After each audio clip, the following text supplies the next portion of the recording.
The first alien message humanity ever detects may have been sent before humanity existed. A signal crossing 300,000 light-years could have begun its journey before Homo sapiens appeared. While even a transmission from the far side of the Milky Way might have been travelling since long before cities, farming, or written history, by the time it reaches Earth, the civilization behind it may have changed beyond recognition or vanished completely. If calm journeys through questions like this are worth keeping alive, a like, subscription, or share helps Calm Space Science continue creating thoughtful science stories for quiet evenings and curious minds. Thank you for spending part of your time here, and wherever this signal finds you, leave a comment with the city or country you are listening from, and what time it is there, whether it is late at night, a quiet afternoon, or the edge of sleep. Now the signal is already on its way, and its journey begins far deeper in the past than it first appears. A signal arriving from another star would not cross the final distance to Earth as a report from the present.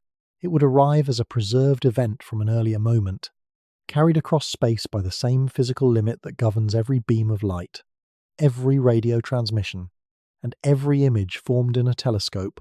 Electromagnetic radiation travels through a vacuum at the speed of light, a speed so great on human scales that it seems nearly instantaneous. Yet across interstellar space, even that speed becomes slow enough to turn distance into history.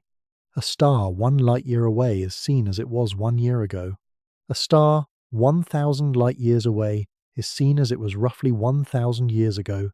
If a technological civilization transmitted a radio signal from that distance, the signal would need roughly 1,000 years to reach Earth, and whatever information it contained would describe a civilization separated from the moment of detection by a millennium.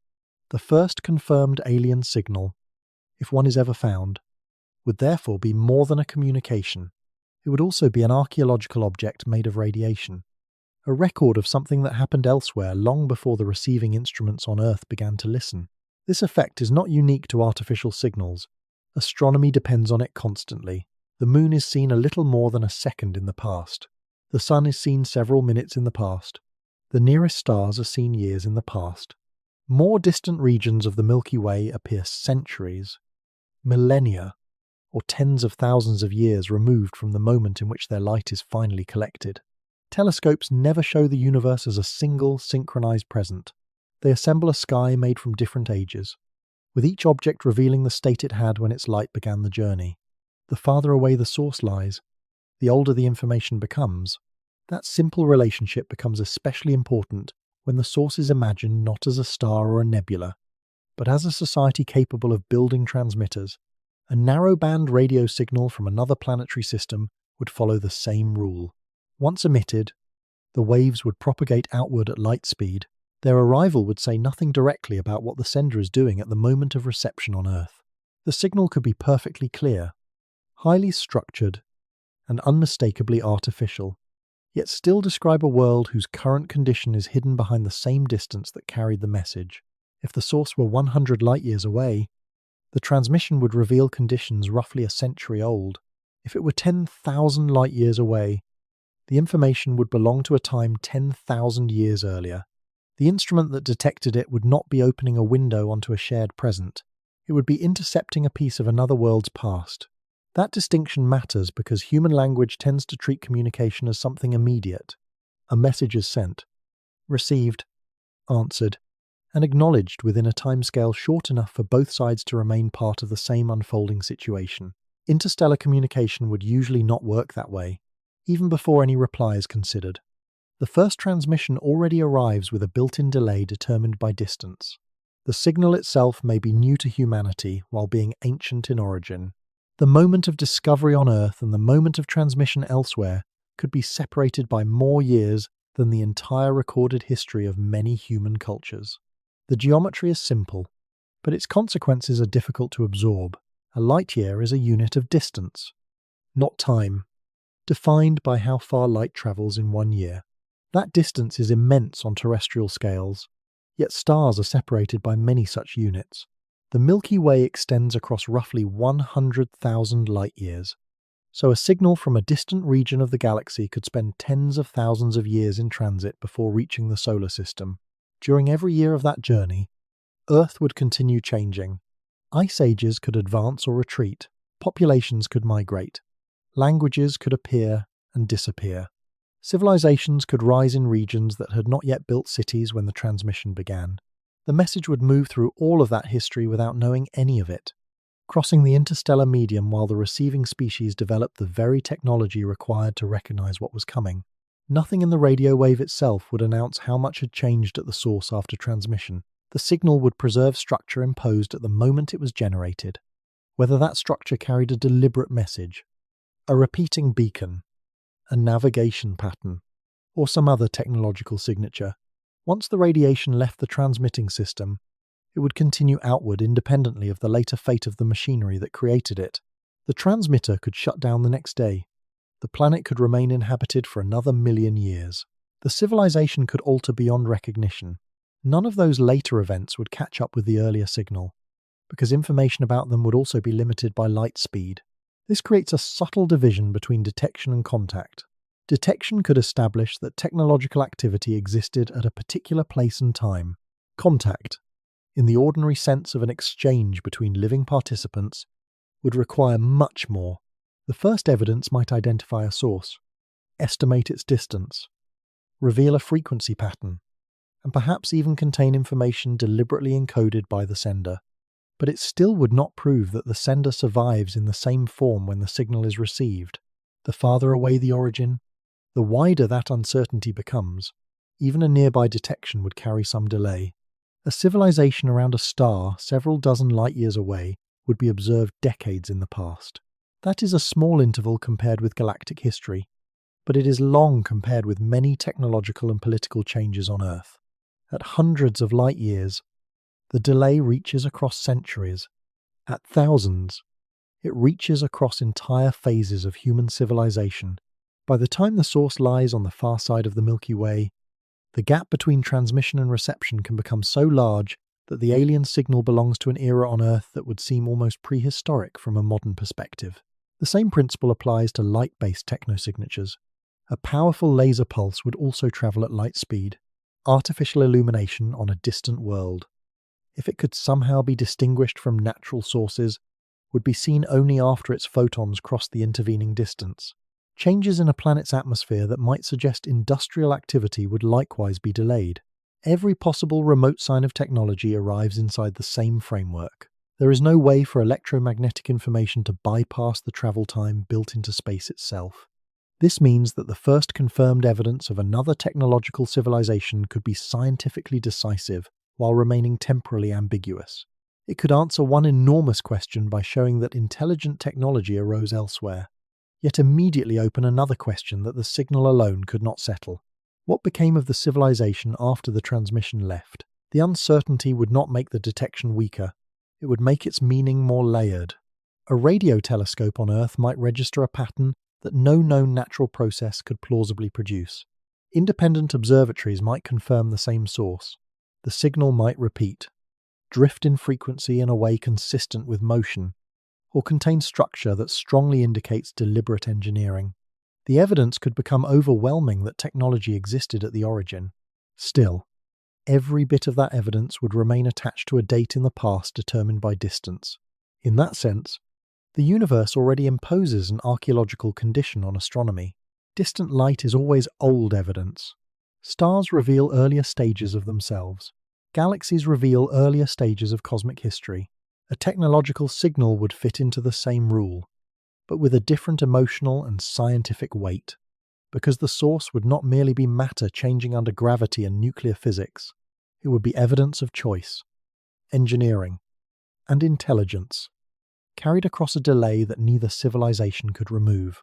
The first alien signal could therefore arrive as one of the newest discoveries in human history, while being one of the oldest messages humanity has ever received. Its age would not be measured by how long it had been stored in an archive or preserved in stone. Its archive would be the distance itself.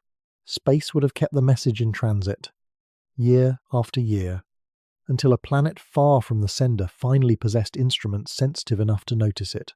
Before the nature of the message, before the power of the transmitter, and before the fate of its makers, the first fact would be unavoidable. The signal would belong to the past, and the farther away its source, The deeper into that past the discovery would reach, the distance to a transmitter would determine more than how faint its signal appears.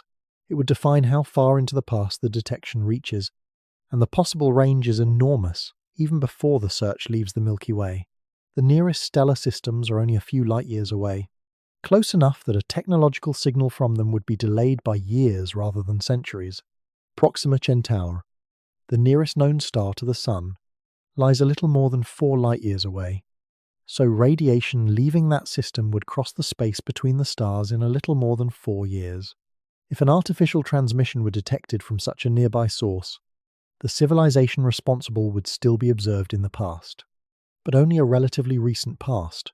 The difference between transmission and reception would fit within an ordinary human lifetime. At that distance, the possibility of meaningful follow-up would still be slow, yet not entirely detached from familiar timescales. A reply sent from Earth would require another few years to arrive, and any answer would require the same journey back.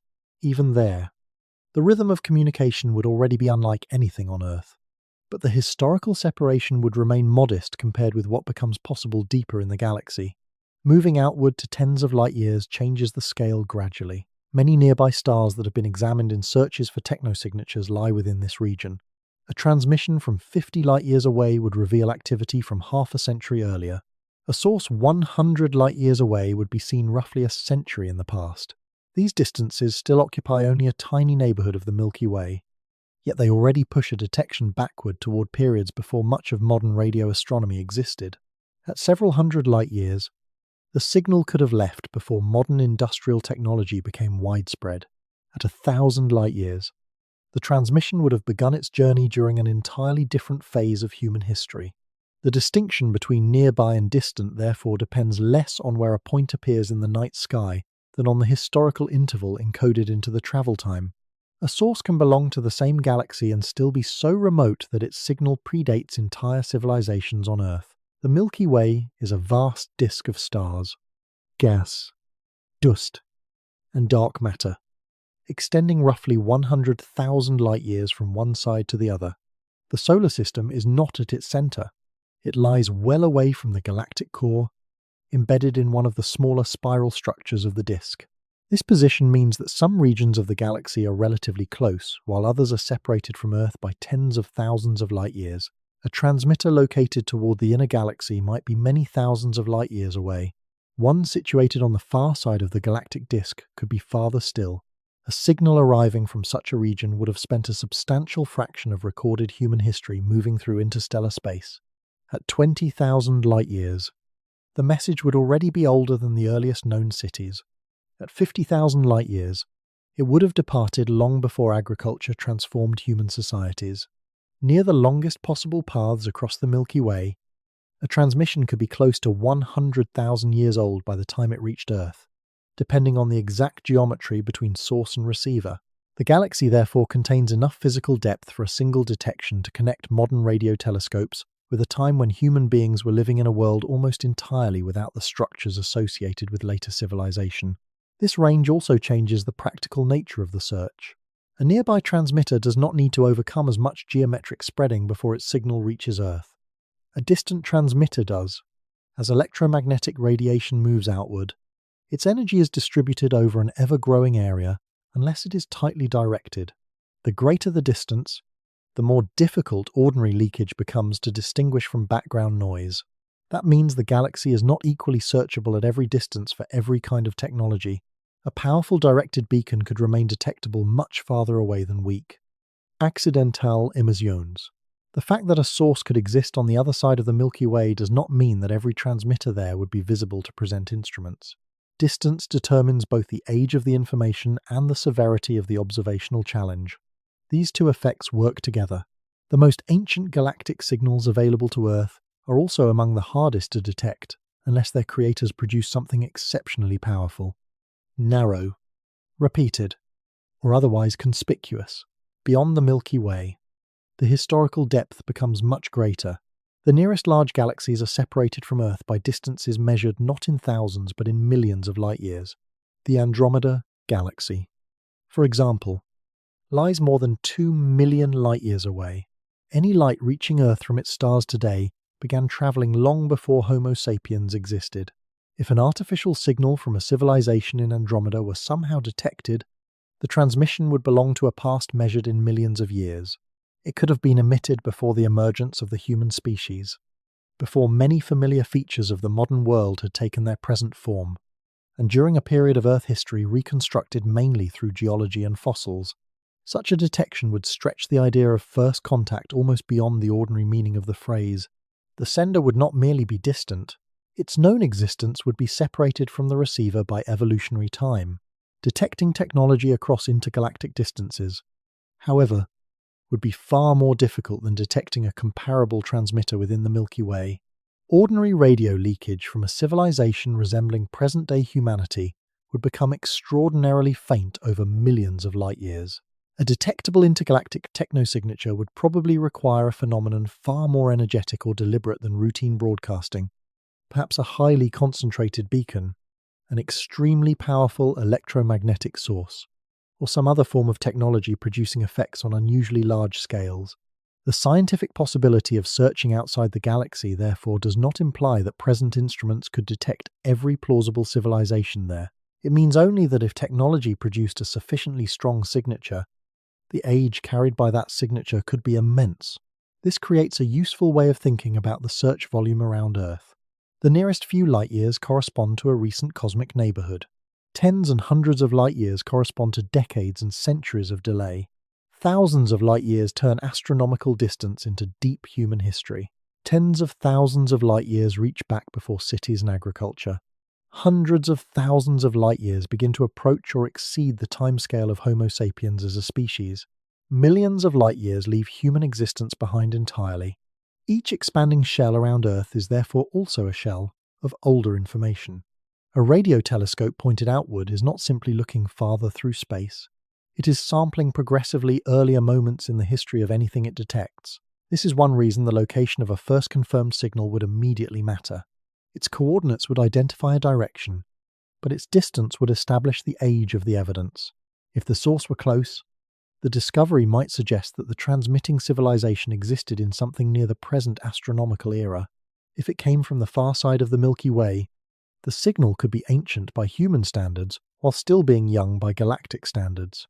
If it came from another galaxy, the transmission might belong to an epoch so remote that no direct observation could reveal what happened to the sender afterward until later signals, equally delayed, eventually arrived.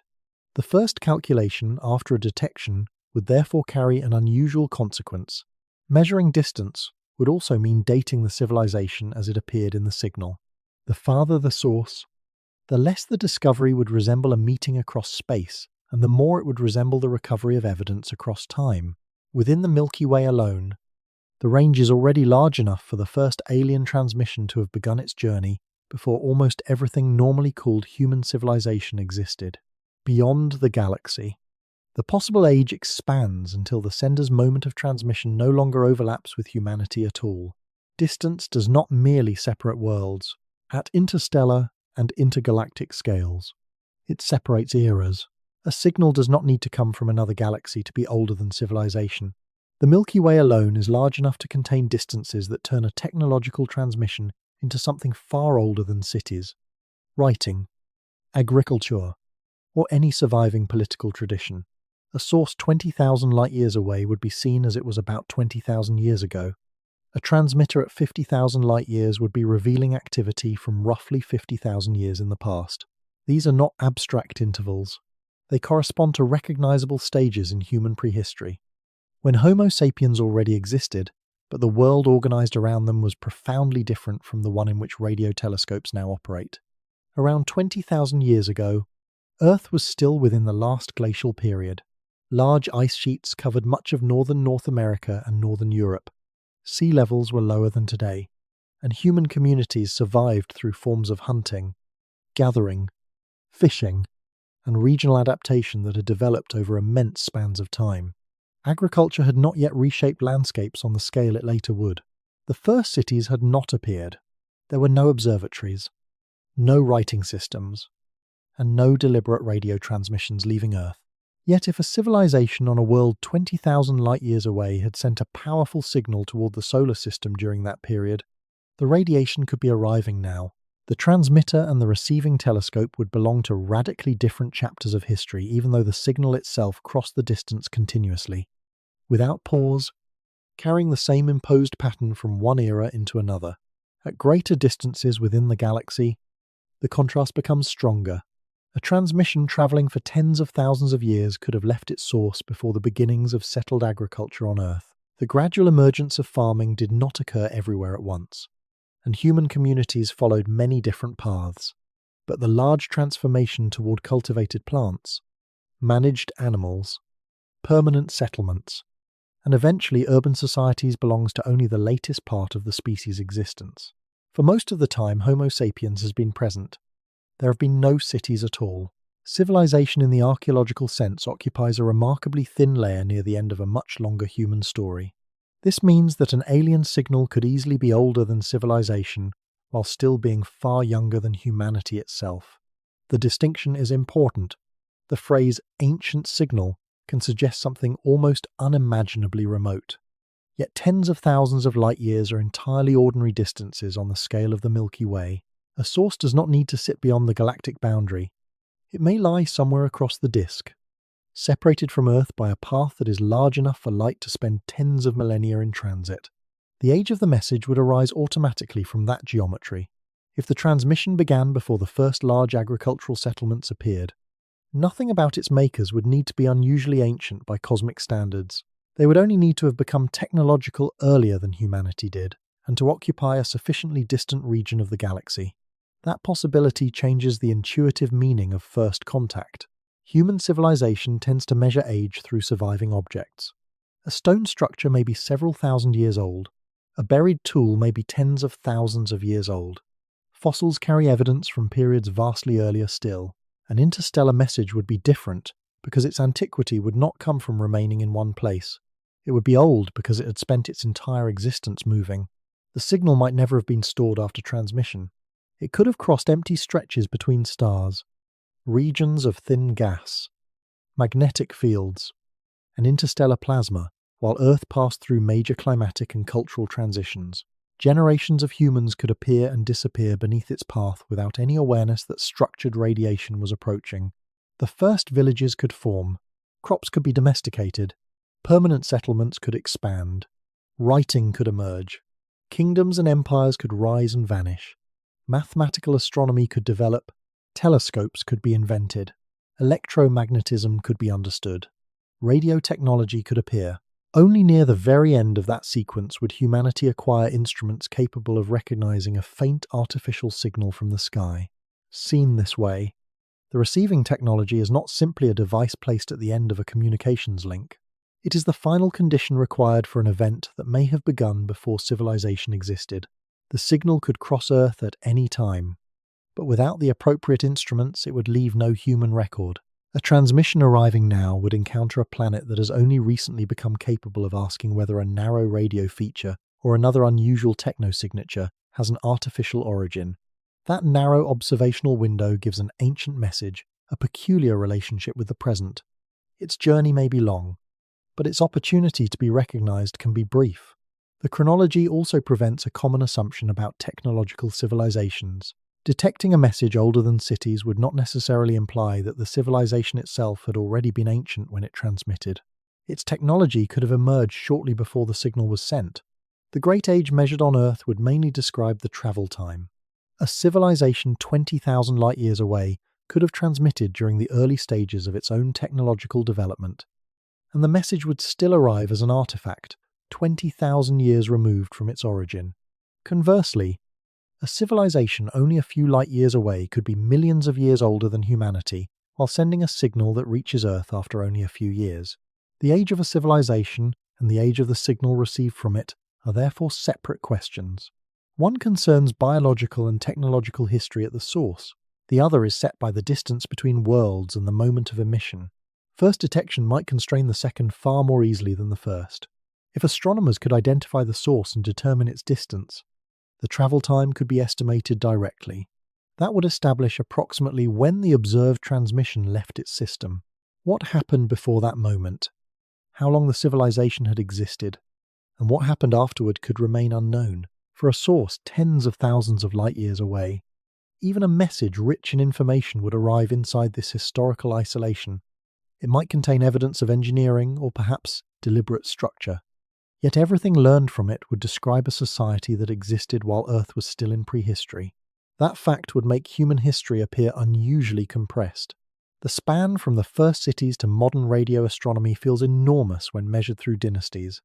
Migrations, invention, bars, languages, and generations, against a signal that has crossed the galaxy for tens of thousands of years. That entire sequence occupies only the final portion of the journey. A transmission could already be well on its way before agriculture began, and still have thousands of light years remaining to cross when the first written records appeared. By the time systematic astronomy developed, it might still be centuries from Earth. By the time radio receivers became sensitive enough to search the sky, the final part of its journey could be almost complete. None of these milestones would matter to the radiation.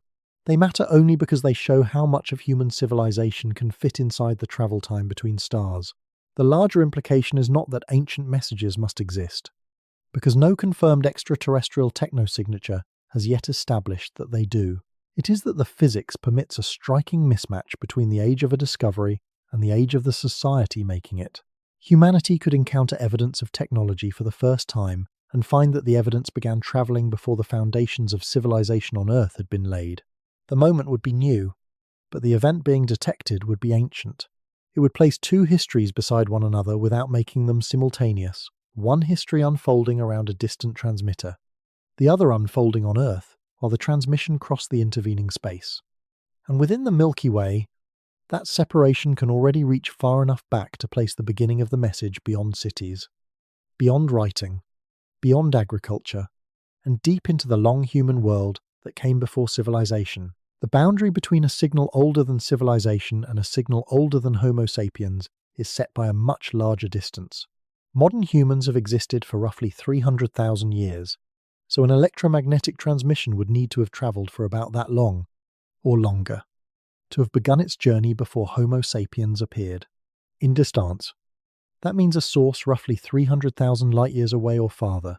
The Milky Way is about 100,000 light-years across, so a signal with that much travel time would have to originate beyond most of the galaxy, perhaps from a neighbouring galaxy rather than from an ordinary star, somewhere across the galactic disk.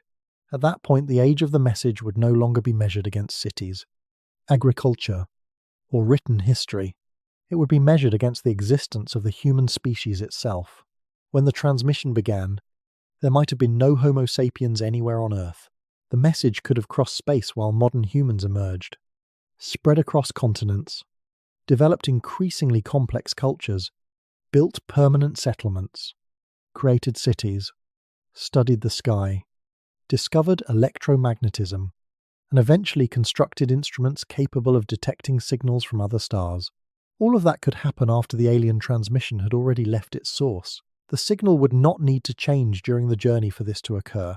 Radio waves and light travel at the same fundamental speed through empty space. So the delay is simply the consequence of separation. A source 300,000 light-years away is seen roughly 300,000 years in the past. A source farther away is seen at an even earlier moment. The greater the distance, the more completely the information belongs to a world that predates the receiver. This creates a form of first contact that is very different from the familiar idea of two technological societies discovering one another at the same stage of history. If the first confirmed technosignature came from beyond the Milky Way and had been travelling longer than Homo sapiens had existed, humanity would not be detecting a civilization that had just become visible. It would be detecting evidence that technology existed elsewhere before there was a human species capable of wondering whether such technology was possible. The discovery would therefore contain two separate facts. The first would concern biology and intelligence. Some other world produced a technological phenomenon. The second would concern chronology, that technological phenomenon occurred before modern humans appeared on Earth. The distance alone would establish that separation in time. It would not establish how old the alien civilization was when the signal was transmitted. A society could be ancient and send a recent message from a nearby star, or it could be relatively young and send a message that becomes ancient only because it must travel across an enormous distance. The age of a civilization and the age of its arriving signal are not the same thing. A transmission can become older than an entire species simply by remaining in flight for long enough. That distinction matters because it prevents the signal from telling more than it truly can. If a message had travelled for hundreds of thousands of years, it would prove that the transmitter existed hundreds of thousands of years ago. It would say almost nothing by itself about what exists at the source now. The civilization might have continued for the entire interval. It might have changed beyond recognition. It might have left its original world, altered its technology, stopped transmitting, or disappeared. The radiation arriving at Earth would preserve only the state of the source when the transmission began. Everything that happened afterward would remain hidden until later information had enough time to cross the same distance. For a sufficiently remote source, that missing interval could be longer than the entire history of Homo sapiens. The signal would therefore resemble a technological fossil in an unusually literal sense. Fossils on Earth preserve traces of organisms that lived in earlier environments. An ancient electromagnetic transmission would preserve traces of engineering from an earlier moment on another world. The comparison is not exact, because the radio wave would not have remained buried or stationary. It would have been moving continuously through space. Yet both kinds of evidence share one important limitation. They reveal that something existed in the past, without guaranteeing that anything similar survives in the present. At intergalactic distances, this limitation becomes difficult to escape. Even if the signal were unmistakably artificial, the sender's current condition would remain separated from Earth by the same enormous light travel time. The scientific importance of such a detection would not depend on whether the civilization was still there. Evidence that technological intelligence existed before Homo sapiens would already transform the question of humanity's place in cosmic history. It would show that the human technological era is not the first known example of its kind, and that intelligence capable of producing detectable effects arose somewhere else on a timeline extending beyond the age of the species receiving the evidence. But the very distance that would make the signal so ancient would also make it much harder to detect. A transmission originating a few light years away has a far easier path to recognition than one crossing hundreds of thousands of light years. As electromagnetic radiation spreads through space, the signal becomes more difficult to distinguish from background noise unless it is strongly directed, exceptionally powerful, repeated, or otherwise designed in a way that helps it remain recognizable. Ordinary technological leakage would become extremely faint over great distances. This makes a signal older than Homo sapiens physically possible while also making it a demanding target for present searches. The age threshold is therefore not just a matter of placing a circle around Earth and asking what lies beyond it. The farther the search extends, the more severe the observational problem becomes.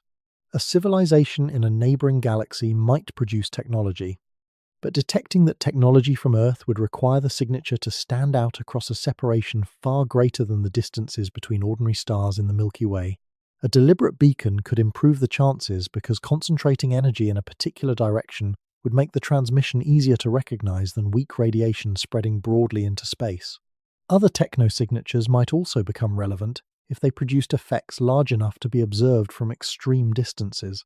But none of these possibilities guarantees that an intergalactic civilization would be visible. Distance creates an enormous selection effect. The civilizations easiest to detect are not necessarily the most common, and the oldest signals are not necessarily the ones most likely to reach the threshold of present instruments. This means the first alien signal, if it ever comes, may be much younger than humanity, simply because nearby sources are easier to examine. Yet the opposite remains allowed by the physics.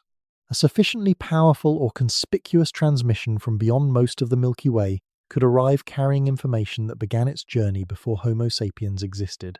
The idea requires no faster-than-light travel, no exotic mechanism, and no unusual preservation process. It follows from the ordinary speed of electromagnetic radiation combined with the enormous separations between galaxies. The uncertainty lies not in whether such a signal could remain in transit for that long, but in whether any technological civilization produced a detectable signal in the right direction, at the right time, with enough strength for humanity to recognize it. The approximate age of Homo sapiens also should not be treated as a perfectly sharp boundary. Species emerge through gradual evolutionary change, and the human fossil record does not provide a single instant that can be called the exact beginning of modern humanity. Roughly 300,000 years is therefore a useful scientific scale rather than a precise dividing line. A signal whose travel time was close to that value would sit near an uncertain threshold. A signal substantially older would not. Once the travel time moved well beyond the age of Homo sapiens, the central implication would become unavoidable. The technology being detected would belong to a time when humanity, in its modern form, was not yet present to receive it.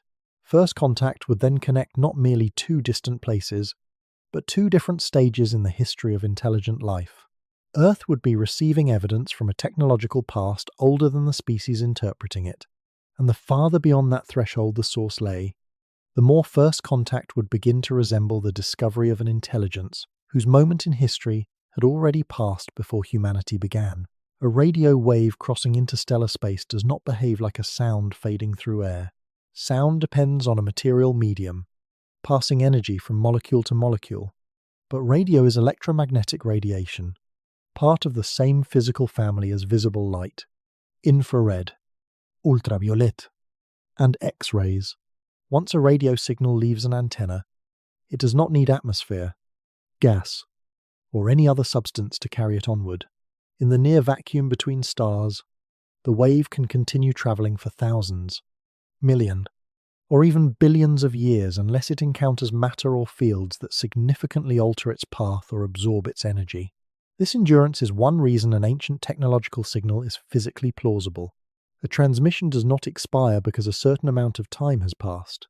Its greater problem is that as it travels, the energy reaching any particular region of space usually becomes more diluted. For a transmitter radiating equally in all directions, the signal spreads over the surface of an ever-growing sphere, double the distance from the source, and the same emitted power is distributed across 4 times the area. Increase the distance by a factor of 10, and the energy arriving per unit area falls by a factor of 100. This geometric spreading is described by the inverse square law, and it is one of the central facts governing whether distant radio technology can be detected. The wave itself has not vanished. Its energy has been spread so broadly that the fraction intercepted by a receiving telescope can become extremely small. That distinction between survival and detectability matters. A weak signal can continue moving outward long after it has become effectively invisible to a particular instrument. In principle, fragments of humanity's own radio emissions are already travelling away from the solar system, not because they remain strong everywhere, but because electromagnetic disturbances continue propagating after transmission. Most of that radiation becomes extraordinarily faint as distance increases. A civilization trying to detect it would need an instrument sensitive enough to distinguish the artificial pattern from every natural source contributing radio energy at the same frequencies. Space is not radio silent. Stars, gas clouds, pulsars, active galactic nuclei, planetary magnetospheres, and the relic radiation of the early universe all contribute to the electromagnetic background. Receivers add their own thermal and electronic noise. Earth's atmosphere and human technology create additional interference for observatories operating on or near the planet. Detecting a distant transmission therefore requires more than waiting for its photons to arrive. The signal must stand out statistically and structurally against everything else entering the instrument. A narrowband transmission can help because many natural radio sources distribute their energy across relatively broad ranges of frequency, while technology can concentrate energy into a much narrower channel. But even a distinctive signal becomes harder to recover as its received power falls. Astronomers can compensate partly by collecting radiation with large antennas, combining multiple dishes, observing for longer periods, and using signal processing methods that search for patterns buried beneath noise. Longer integration allows a steady or repeating feature to emerge more clearly. But there are limits. No telescope can recover information that arrives with too few detectable photons, or that becomes indistinguishable from fluctuations in the background. The interstellar medium adds another layer of complexity. The space between stars is extremely thin by terrestrial standards, yet it is not perfectly empty. It contains ionized gas, neutral atoms, dust grain, magnetic fields, and turbulent structures spread over enormous distances. Radio waves passing through this material can be delayed, scattered, refracted, absorbed, or distorted depending on their frequency and the properties of the path. Pulsar astronomy demonstrates these effects clearly. Pulsars emit remarkably regular radio pulses, but the free electrons between the pulsar and Earth cause different radio frequencies to travel with slightly different delays, an effect known as dispersion. Lower frequencies are delayed more strongly than higher ones, because the effect follows a predictable pattern. Astronomers can correct for it, and even use it to estimate the amount of ionized material along the line of sight. A technological signal crossing thousands of light years could experience similar propagation effects. Its original structure might still be recoverable, but the received form would not necessarily be an untouched copy of what left the transmitter. At some frequencies, interstellar scattering could broaden or blur fine timing features. At others, absorption could weaken the radiation along especially dense paths. The center of the Milky Way, for example, contains regions where gas, plasma, and turbulent material make some kinds of radio observation more difficult. Yet there are also broad frequency ranges in which the galaxy is comparatively transparent, allowing radio waves to travel across great distances with limited absorption. This is part of the reason radio has long been considered an attractive medium for interstellar communication. It can propagate efficiently through much of the interstellar environment. Technology for generating and detecting it is well understood, and narrow frequency channels allow energy to be concentrated in ways that can make an artificial signal conspicuous. None of that means radio is guaranteed to be the preferred technology of another civilization.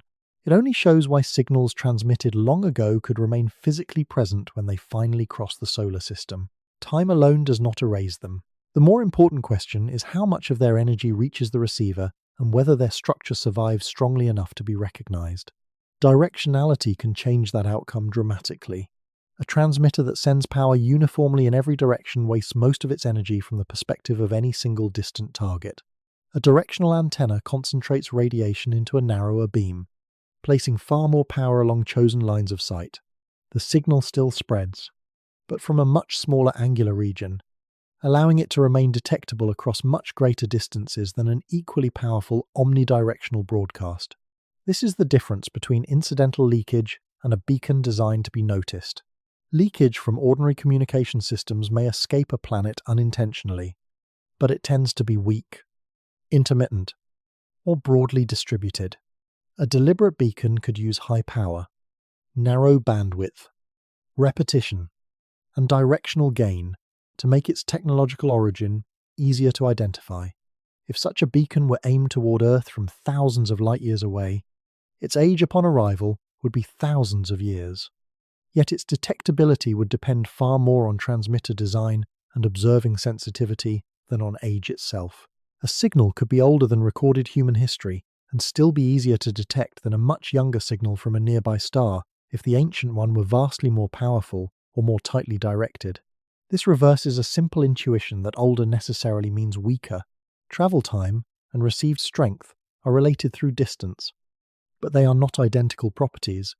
Strength also depends on transmitted power, beam width, frequency, intervening matter, receiver size, observation time, and the methods used to separate a pattern from noise. The ancient signal's journey can therefore be understood as a competition between persistence and dilution. Electromagnetic radiation is extraordinarily good at persisting through empty space, but information becomes progressively harder to intercept as the energy spreads. The universe does not need to preserve the message in a protected container. It preserves the possibility of the wave continuing. Recognition is the fragile part. A transmission might cross the orbit of Earth with almost no effect, pass through the planet's neighborhood, and continue outward simply because no sufficiently sensitive telescope is pointed in the correct direction, at the correct frequency, at the correct time.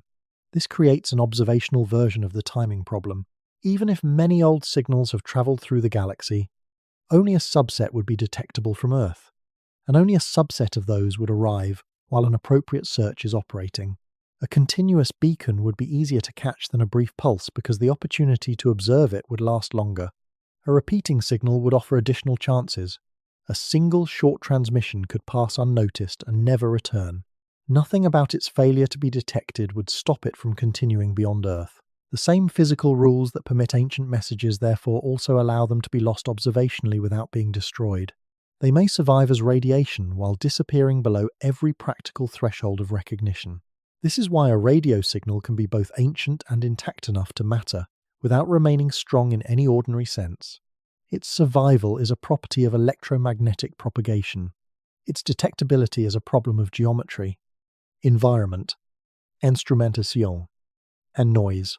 Across thousands of years, the signal does not simply spend energy because time is passing.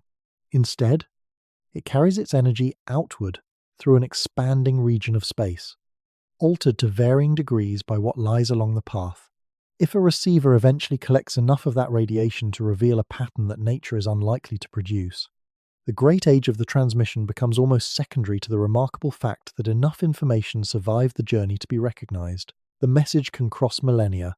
The difficult part is making sure that, at the far end of those millennia, someone can still tell that it was ever a message at all. The transmitter matters as much as the distance. Two civilizations could occupy stars equally far from Earth and produce signals with completely different chances of being noticed, simply because one allows its energy to leak into space, while the other concentrates that energy into a deliberate beam. A planet covered in ordinary communications technology might generate radio emissions for centuries and still remain almost invisible across a large fraction of the Milky Way. A civilization using a powerful directional beacon, by contrast, could make itself conspicuous over far greater distances without violating any known physics. This distinction begins with the difference between leakage and intention. Human technology has produced both: broadcast transmitters, radar systems, communications links, and other radio sources have allowed artificial electromagnetic radiation to escape Earth. But most were designed for purposes close to the planet rather than for reaching another star. Their signals spread, weaken, change with technology, or point in directions that may never intersect a distant inhabited world. From far enough away, the aggregate radio output of Earth would not necessarily resemble a clear announcement of technological life. A distant observer would need sufficient sensitivity, favorable geometry, and often knowledge of where and when to search. The same may be true of other civilizations. A technologically active planet could remain difficult to detect if most of its communication is low power, tightly confined to local networks, transmitted through cables or optical systems, or deliberately prevented from leaking into space. Technological maturity does not automatically make a world radio bright. This creates an important limit on the idea that SETI can simply listen for civilizations using technology as humanity once did.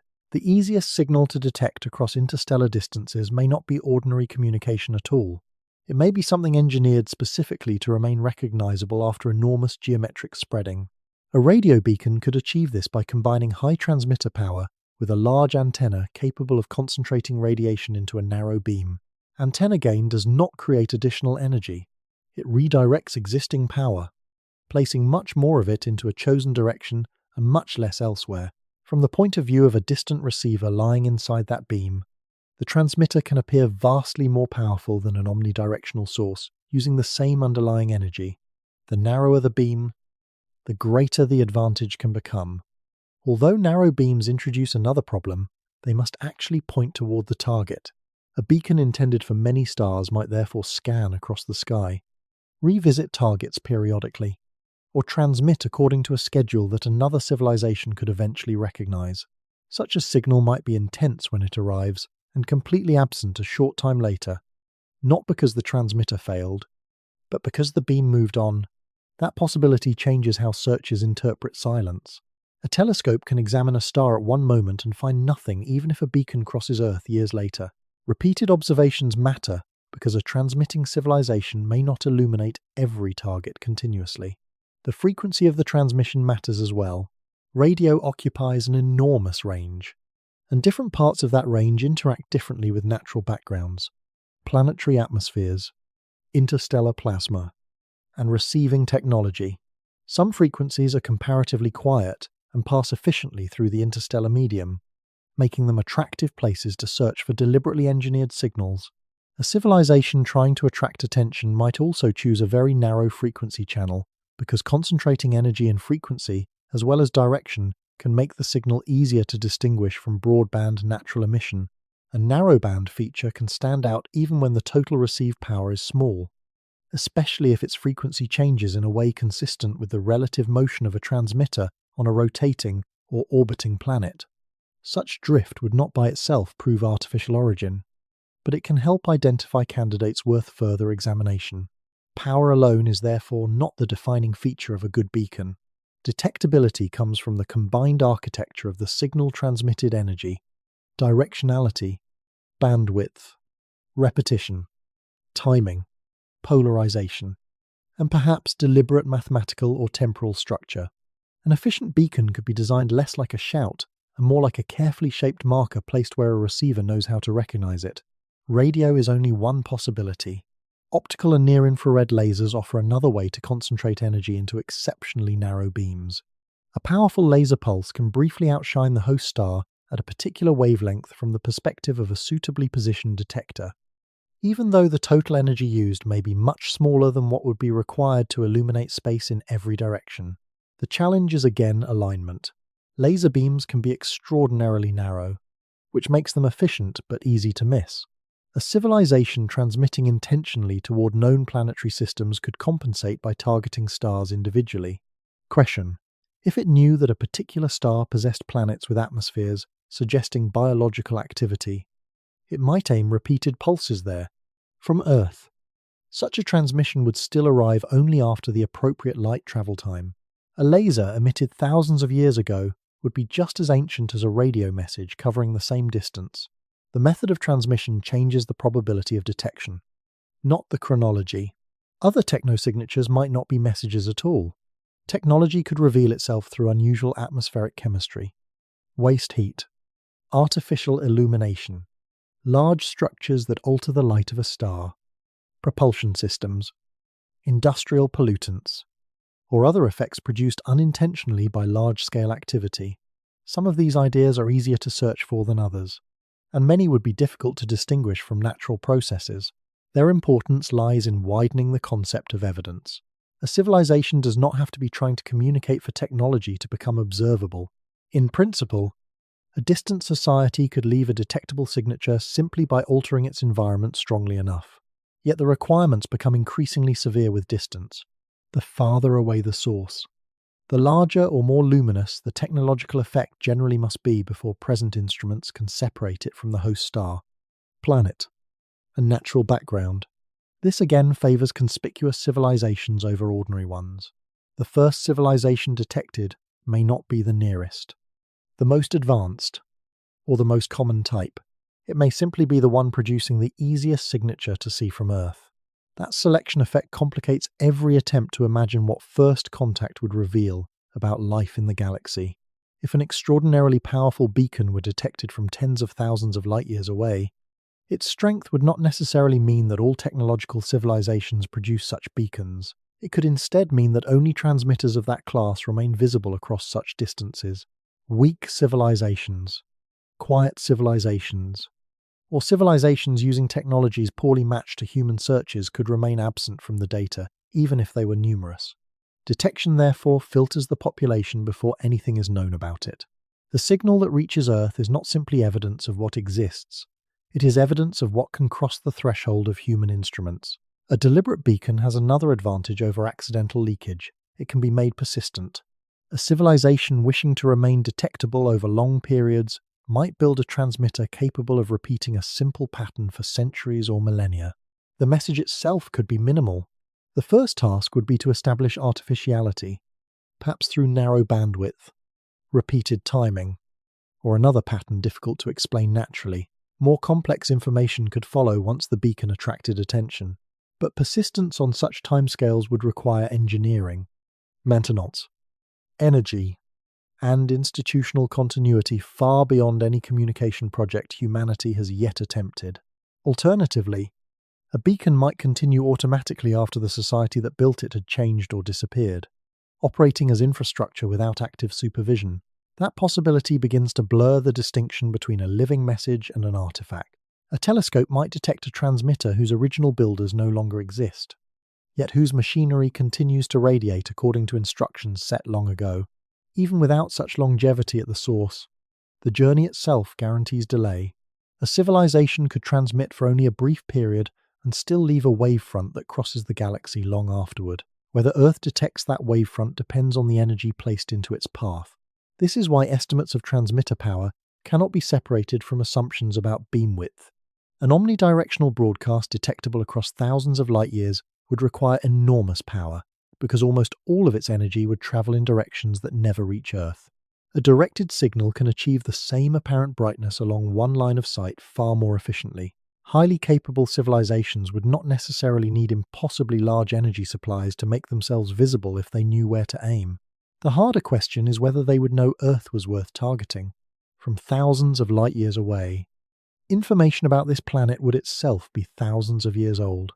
Depending on the distance, an observer might see atmospheric signs of life, but no technological civilization.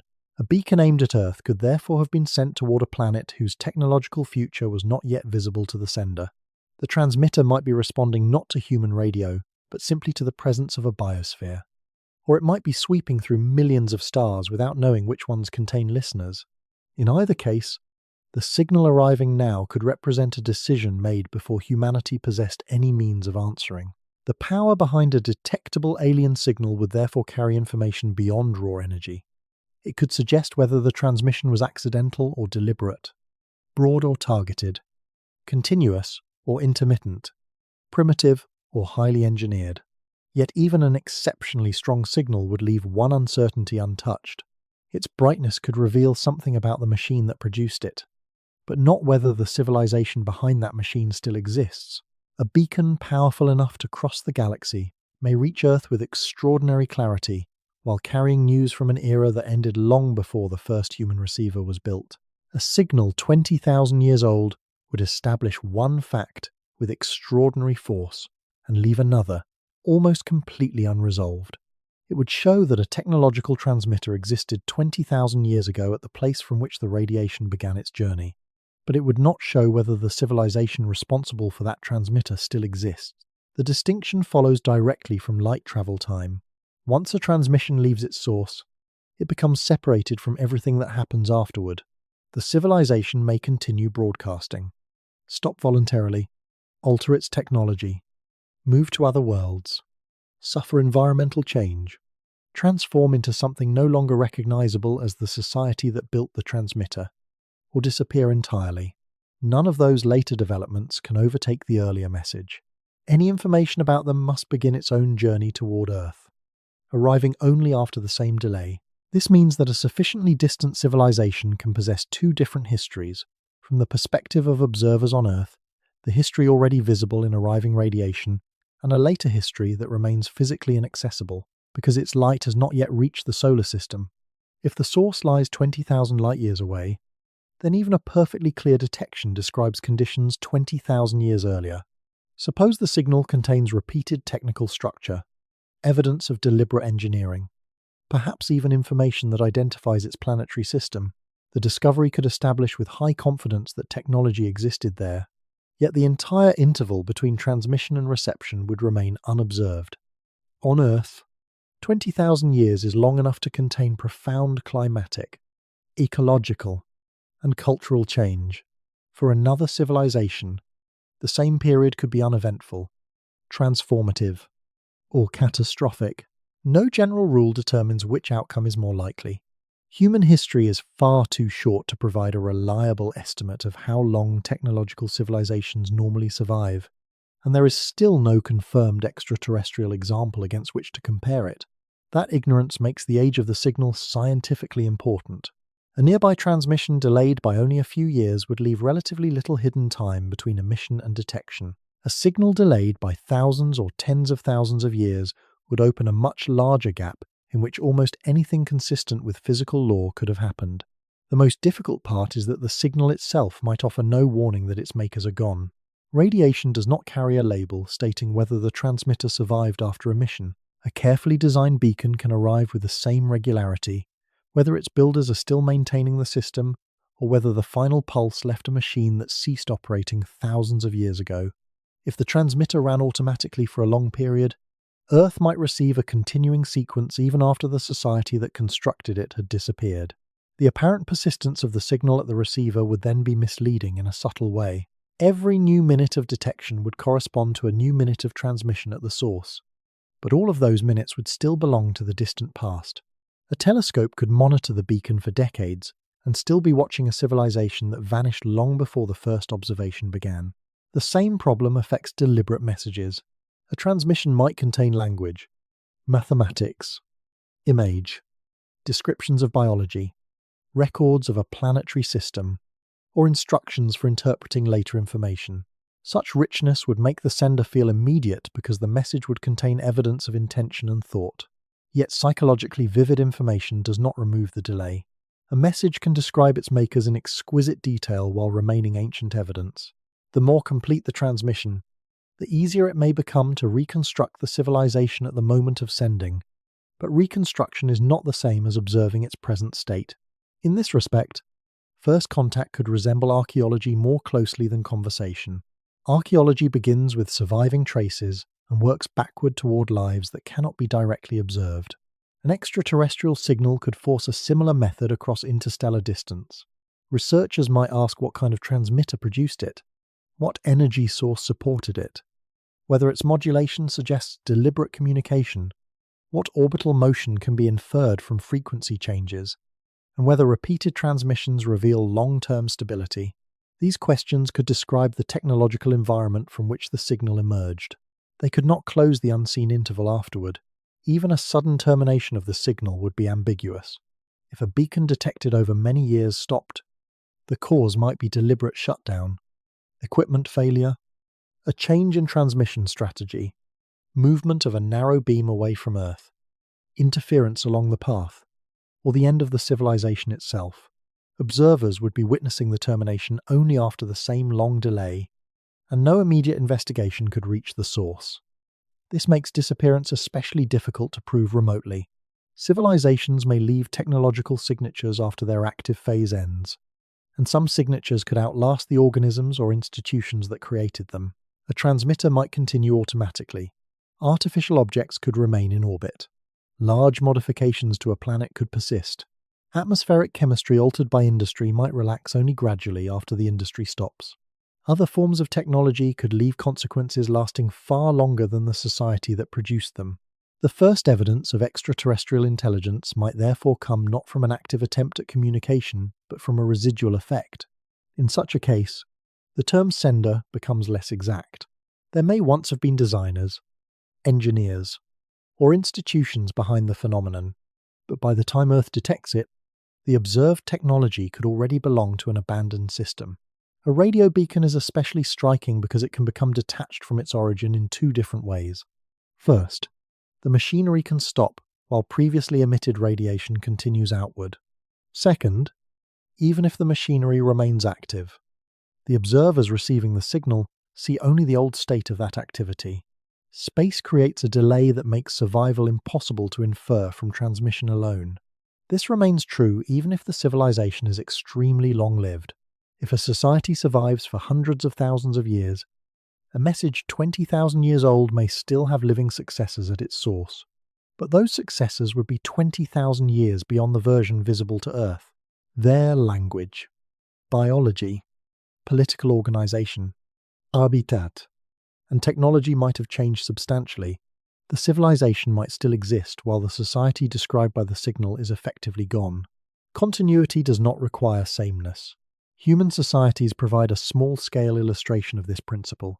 A message from thousands of years in Earth's past would come from human beings, but the social world that produced it would differ profoundly from the present. Increase the interval to tens of thousands of years, and even basic assumptions about culture and technology become uncertain.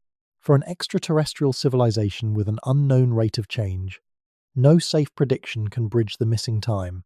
This is one reason interstellar communication cannot be treated simply as long-distance radio. Distance changes the epistemic structure of the exchange. On Earth, receiving a message usually supports the assumption that the sender exists close to the time of reception. Across the galaxy, that assumption fails. The signal proves a historical event, not a current condition. A civilization could transmit when Earth was still in an ice age, disappear shortly afterward, and leave its radiation traveling toward a receiver that would not be built for thousands of generations.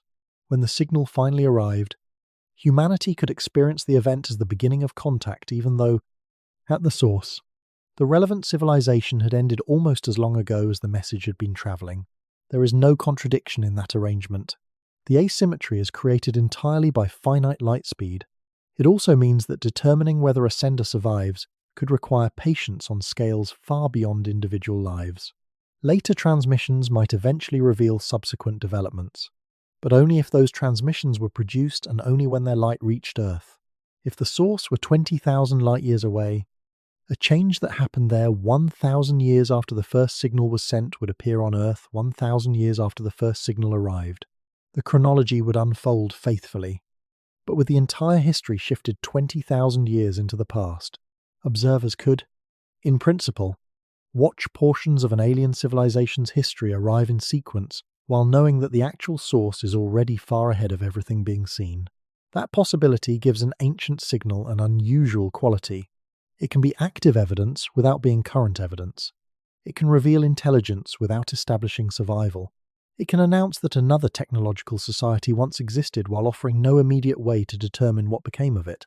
The first confirmed signal might therefore bring certainty and absence together in the same observation certainty that someone built the transmitter, and an immense unresolved interval between that act and the silent, unknowable state of the world from which it came. The same delay that makes an alien civilization appear ancient to Earth would make Earth appear ancient to them. Light does not privilege either observer. Every planet, star, and technological society is seen through the time required for electromagnetic radiation to cross the space between them. If a civilization were located 10,000 light-years from the solar system and observed Earth with an instrument powerful enough to study the planet, it would not see modern cities, satellite, aircraft, or the recent expansion of human technology.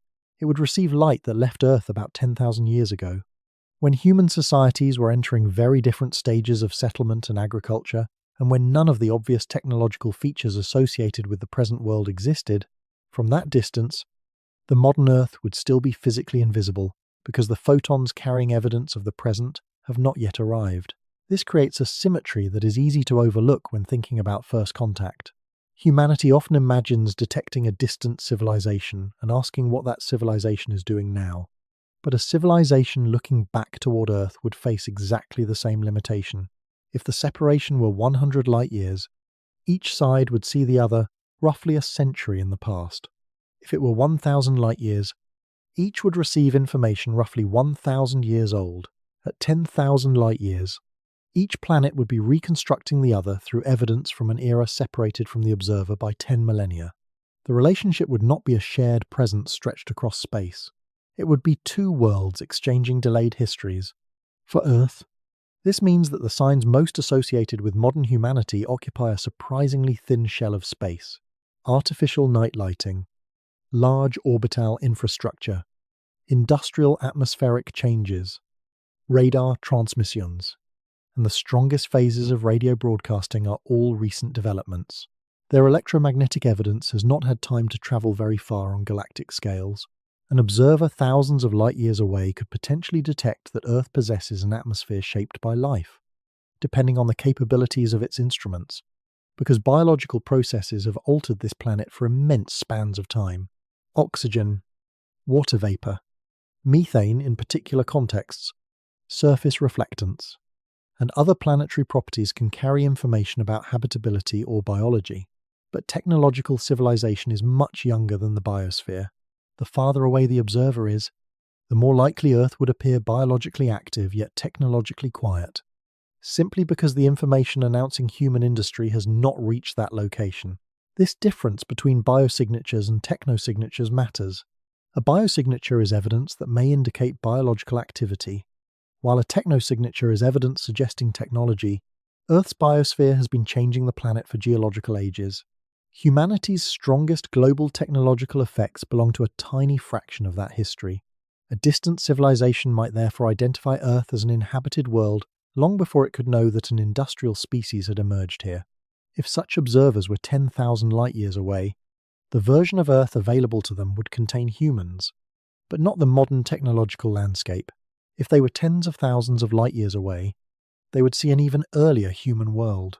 From sufficiently great distances within the Milky Way, the light now arriving from Earth would have left before agriculture, before permanent urban settlements, and before any artificial signal from this planet could plausibly announce a radio-capable civilization. The consequence is that an alien beacon reaching Earth today might have been aimed at a version of the solar system that looked very different to its senders. If the source were 5,000 light-years away, those senders could not have detected modern human radio leakage before transmitting a signal that reaches Earth now. The radio evidence of present technology had not yet crossed the distance to them. Their decision to transmit might instead have been based on older information, perhaps the presence of a planet in the habitable zone, signs of atmospheric chemistry associated with life, repeated observations of the solar system, or simply a systematic program of sending signals toward many stars. A civilization could therefore contact Earth without knowing that technological humanity exists. The message might not be a response. It could be an announcement sent toward a promising biosphere, a beacon sweeping through stellar targets, or a transmission whose targeting logic has nothing to do with the recent history of this planet. The same logic applies in reverse. Humanity could detect a signal from a distant world whose current inhabitants have no knowledge that Earth has become technological. Their instruments, if they are looking toward the solar system, may still be receiving an Earth from before radio, before industry, or before cities. Each civilization can be real and technologically active at the same cosmic moment while remaining invisible as such to the other, because information has not completed the journey. This is a deeper version of the timing problem than simple coexistence. Two civilizations do not merely need to exist at the same time. The evidence of each civilization must also have enough time to reach the other, and the receiving side must possess suitable instruments when that evidence arrives. Consider two worlds separated by 10,000 light-years. If technological activity begins on both worlds at roughly the same moment, neither can know about the other's new condition for 10,000 years.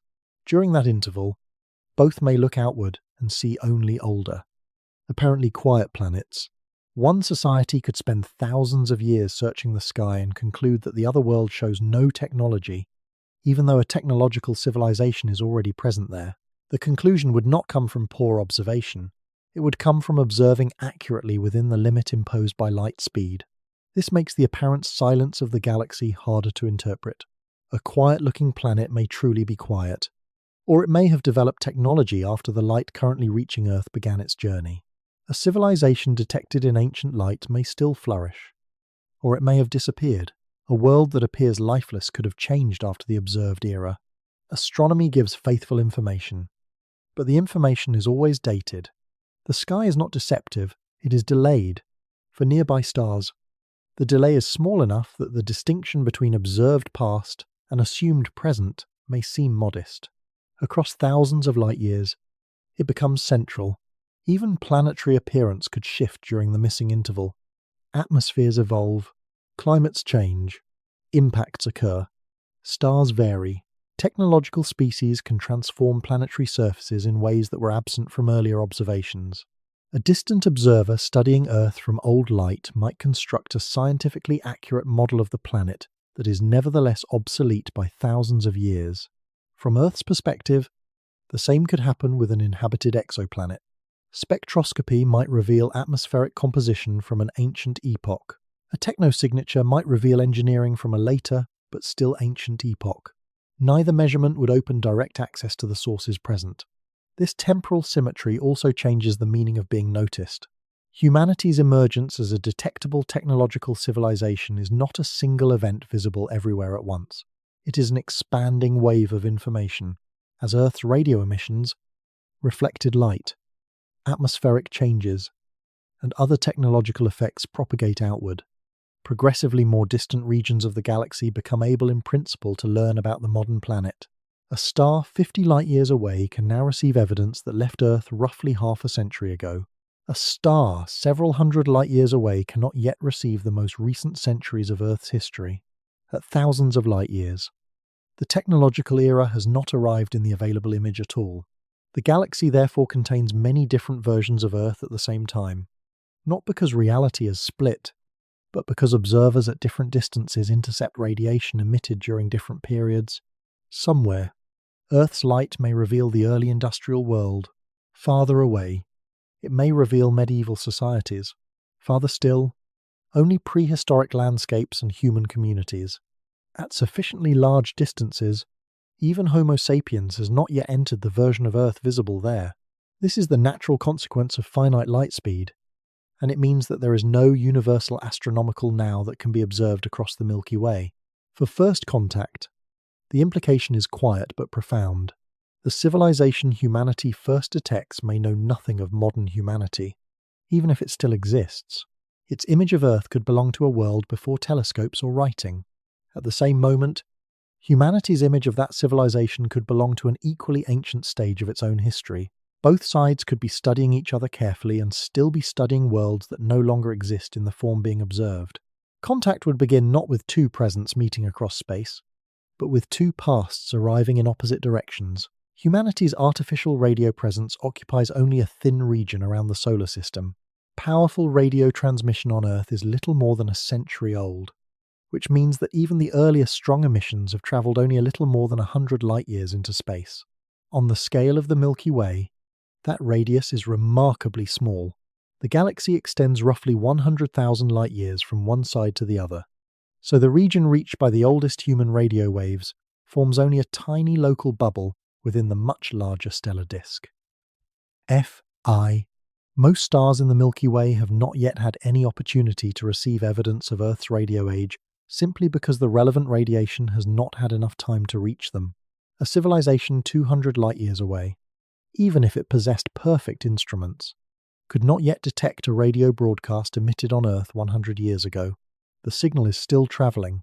A civilization 1,000 light-years away would see a version of Earth from roughly 1,000 years in the past, long before radio engineering existed. This makes humanity's technological visibility a moving boundary rather than a permanent condition.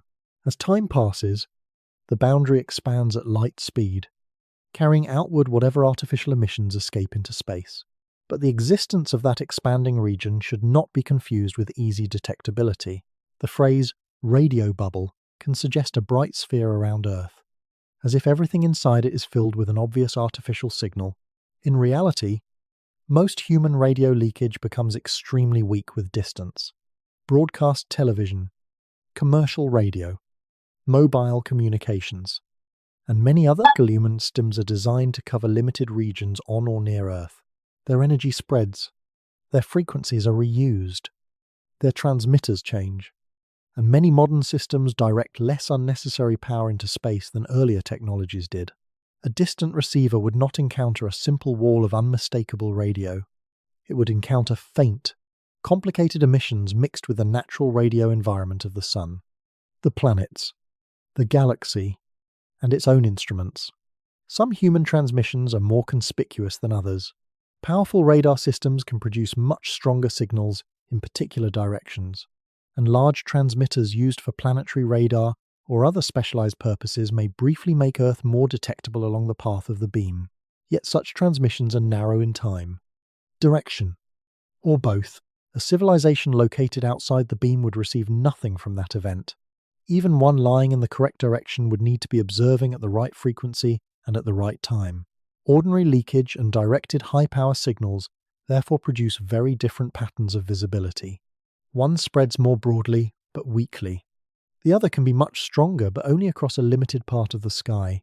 This distinction complicates any attempt to draw a clean boundary around the solar system and declare that everything inside it can know humanity exists. The oldest radio waves may have crossed a little more than 100 light-years, but detection depends on technology at the receiving end as much as on travel time. A sufficiently advanced civilization with enormous collecting area and sophisticated signal processing might recover emissions that present human instruments would struggle to detect at the same distance. Another civilization using less sensitive equipment might miss Earth even from much closer range. The actual reach of a technosignature is therefore not defined by distance alone. It is defined by a combination of transmitted power, direction, bandwidth, duration, background noise, and receiver capability. Still, the age of the emissions places an absolute outer limit. No receiver, however advanced, can detect a signal that has not arrived yet. Beyond the expanding light front of human radio activity, the modern technological Earth is unavailable in principle. This creates a striking contrast with the much older biological signals of the planet. Earth's atmosphere has carried evidence of life for immense spans of geological time. Oxygen produced by photosynthetic organisms, the coexistence of gases that can be chemically interesting, and other large-scale planetary properties have been propagating outward in reflected and emitted light for far longer than human technology has existed. A distant observer could therefore encounter a planet that appears biologically active while still receiving no information that reveals radio engineering, industry, or artificial satellites. The biosphere is ancient. The radio age is new. From most of the galaxy, that newness has not yet arrived. The situation also changes with time, because Earth's own radio behavior is not fixed. Early assumptions about extraterrestrial detection sometimes treated increasing radio use as if technological societies would naturally become louder and louder in space. Human development has not followed such a simple path. Many communications have shifted toward fiber optic cables, tightly directed links, lower power transmitters, satellites, and digital systems designed for efficiency rather than uncontrolled broadcasting. Some forms of leakage remain, and some powerful radar emissions can still escape. But technological progress does not necessarily make a civilization increasingly obvious at radio wavelengths. A more advanced society could become quieter in some bands, even as its total technological activity increases. If that pattern is common elsewhere, listening for accidental radio leakage may reveal only a particular phase in the development of technological societies. The detectable interval could be much shorter than the lifetime of the civilization itself. Earth may currently occupy such a transitional period, one in which radio technology exists, but its most obvious forms are changing. That possibility adds another layer to the timing problem. A distant civilization must not only be located within the volume reached by Earth's emissions, it may also need to observe during a period when those emissions are strong enough and recognizable enough to stand out. If humanity becomes less radio leaky over coming centuries, then a distant observer receiving the sequence of Earth's technological history might experience a rise and then a decline in obvious radio signatures. The planet would not have become less technological. It would simply have changed how technology interacts with space. This matters when the same reasoning is applied to alien worlds. A civilization could be nearby and still remain undetected because its accidental emissions are weak. Another farther away could be visible because it uses powerful radar, directed beacons, or other technologies that produce strong signatures. Silence in a radio search therefore cannot be translated directly into absence of technology. It may instead indicate that the wrong kind of signal is being sought, that the observation occurred at the wrong time, or that the civilization's technology does not leak strongly enough to be recognized. Humanity provides a useful example precisely because its own presence would be difficult to infer from far away. Even inside the roughly century-wide reach of the oldest transmissions, an alien astronomer would face a demanding detection problem if it relied only on ordinary leakage. The modern image of Earth as a planet loudly announcing itself to the galaxy is therefore misleading. Most of the galaxy still receives an ancient Earth, and even the stars close enough to have encountered human radio are not necessarily receiving something easy to identify. The strongest evidence may exist only along particular directions or within narrow observational windows. This makes humanity's radio footprint less like a solid sphere of visibility and more like a faint, uneven collection of expanding shells and beams. Some emissions travel broadly and weakly, others travel narrowly and strongly. All of them move outward at light speed, carrying fragments of technological history into a galaxy whose scale makes 1 century almost negligible. If an extraterrestrial civilization is listening nearby, it may already have access to those fragments. If it lies farther away, then from its point of view, the technological phase of Earth has not begun. The planet it observes may contain humans, or may contain only earlier ancestors, or at greater distances may belong to an era before the human line existed at all. The boundary between those versions of Earth is written into the travel time of light. Humanity has been capable of radio for long enough to change its immediate cosmic neighborhood, but not long enough to announce itself across the galaxy. The detectable shadow of modern civilization is still close to home. The possibility that an alien signal could be older than humanity has a quieter companion.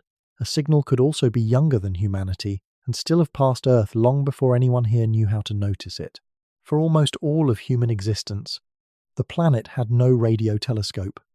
No spectrum analyzer, no systematic search for narrowband transmissions, and no scientific framework for recognizing a technological signal from another star.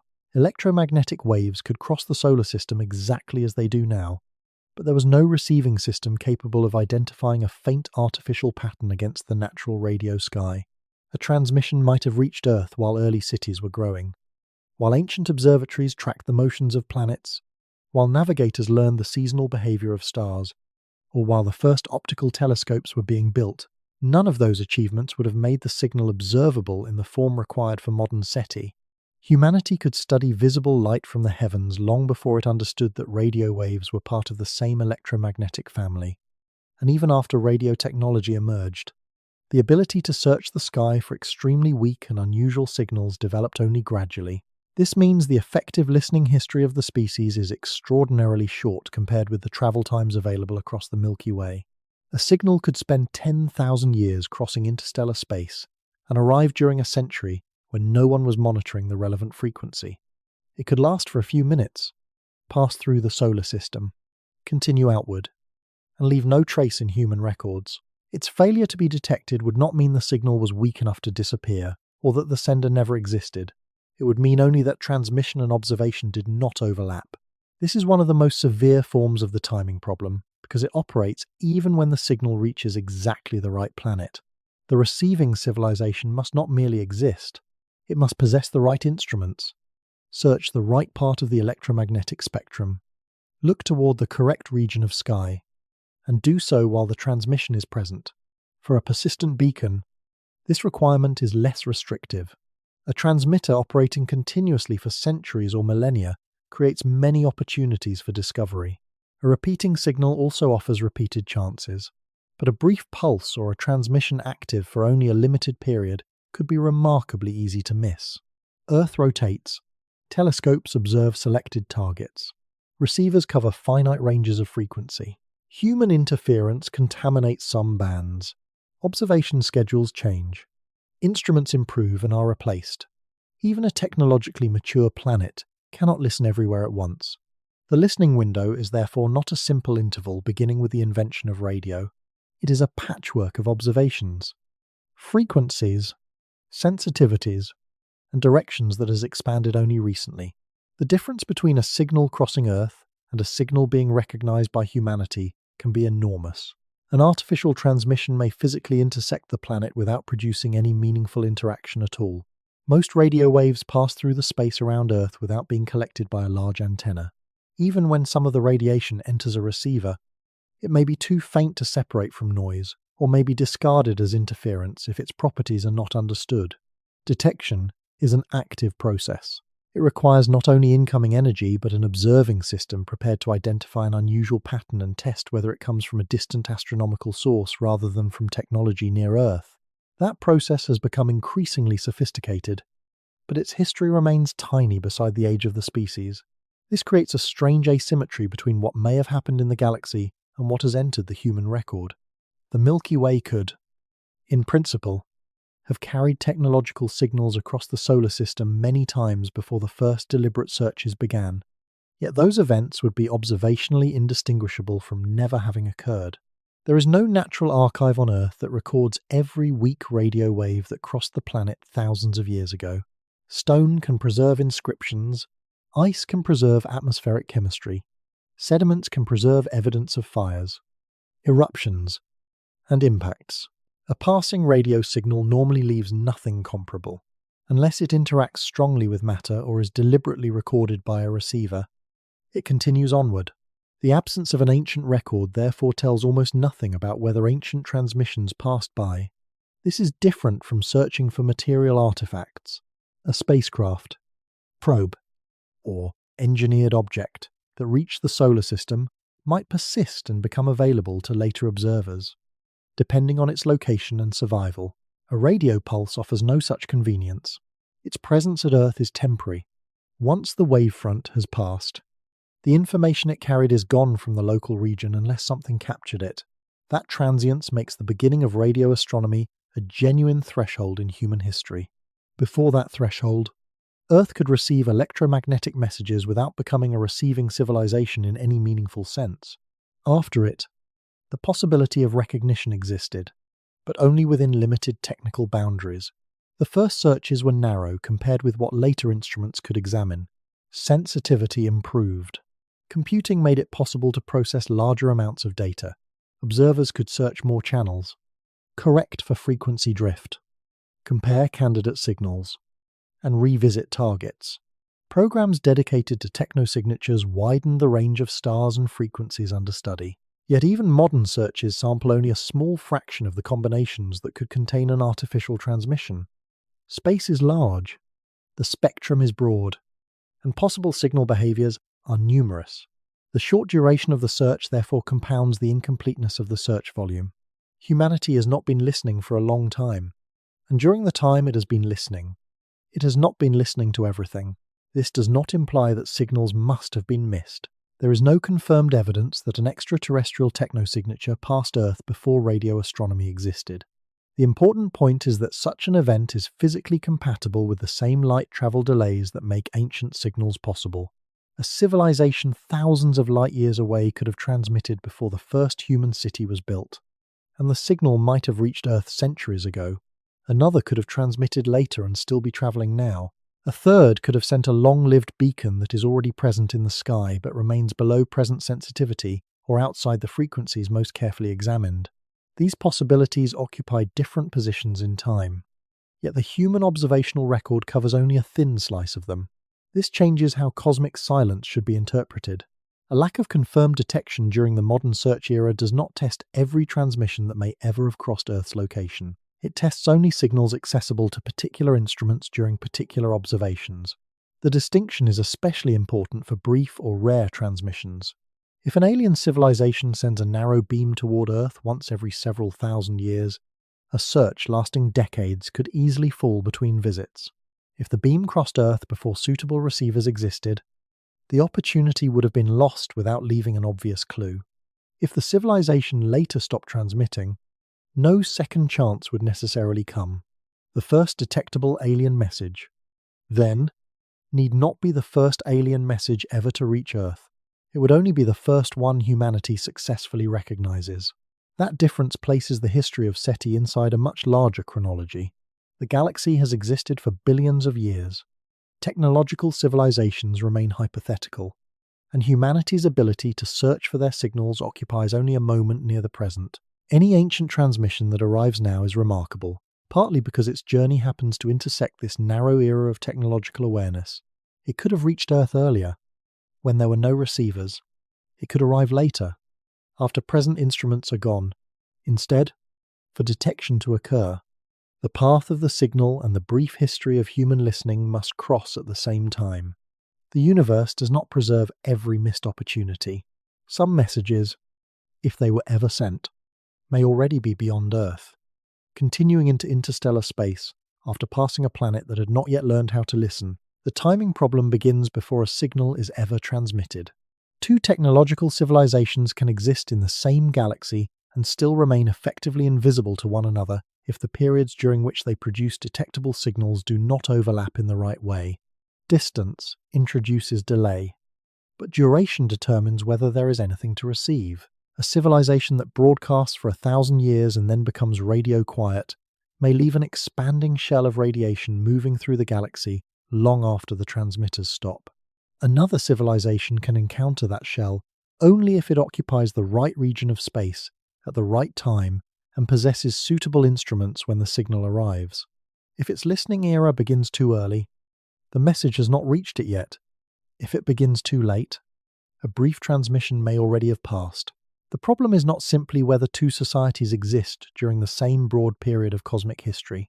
Their windows of technological visibility must intersect through space as well as time. This makes coexistence a more complicated condition than it first appears.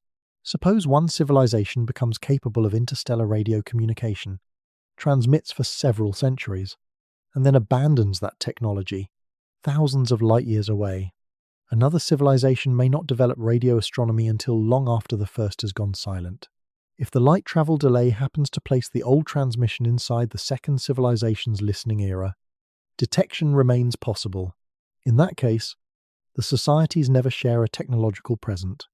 yet one can still discover the other through delayed evidence. Reverse the timing slightly and the opportunity disappears.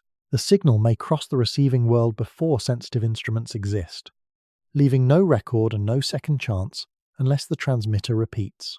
This means that ancient signals can partially rescue civilizations from the requirement of simultaneous existence, but only because radiation continues traveling after transmission.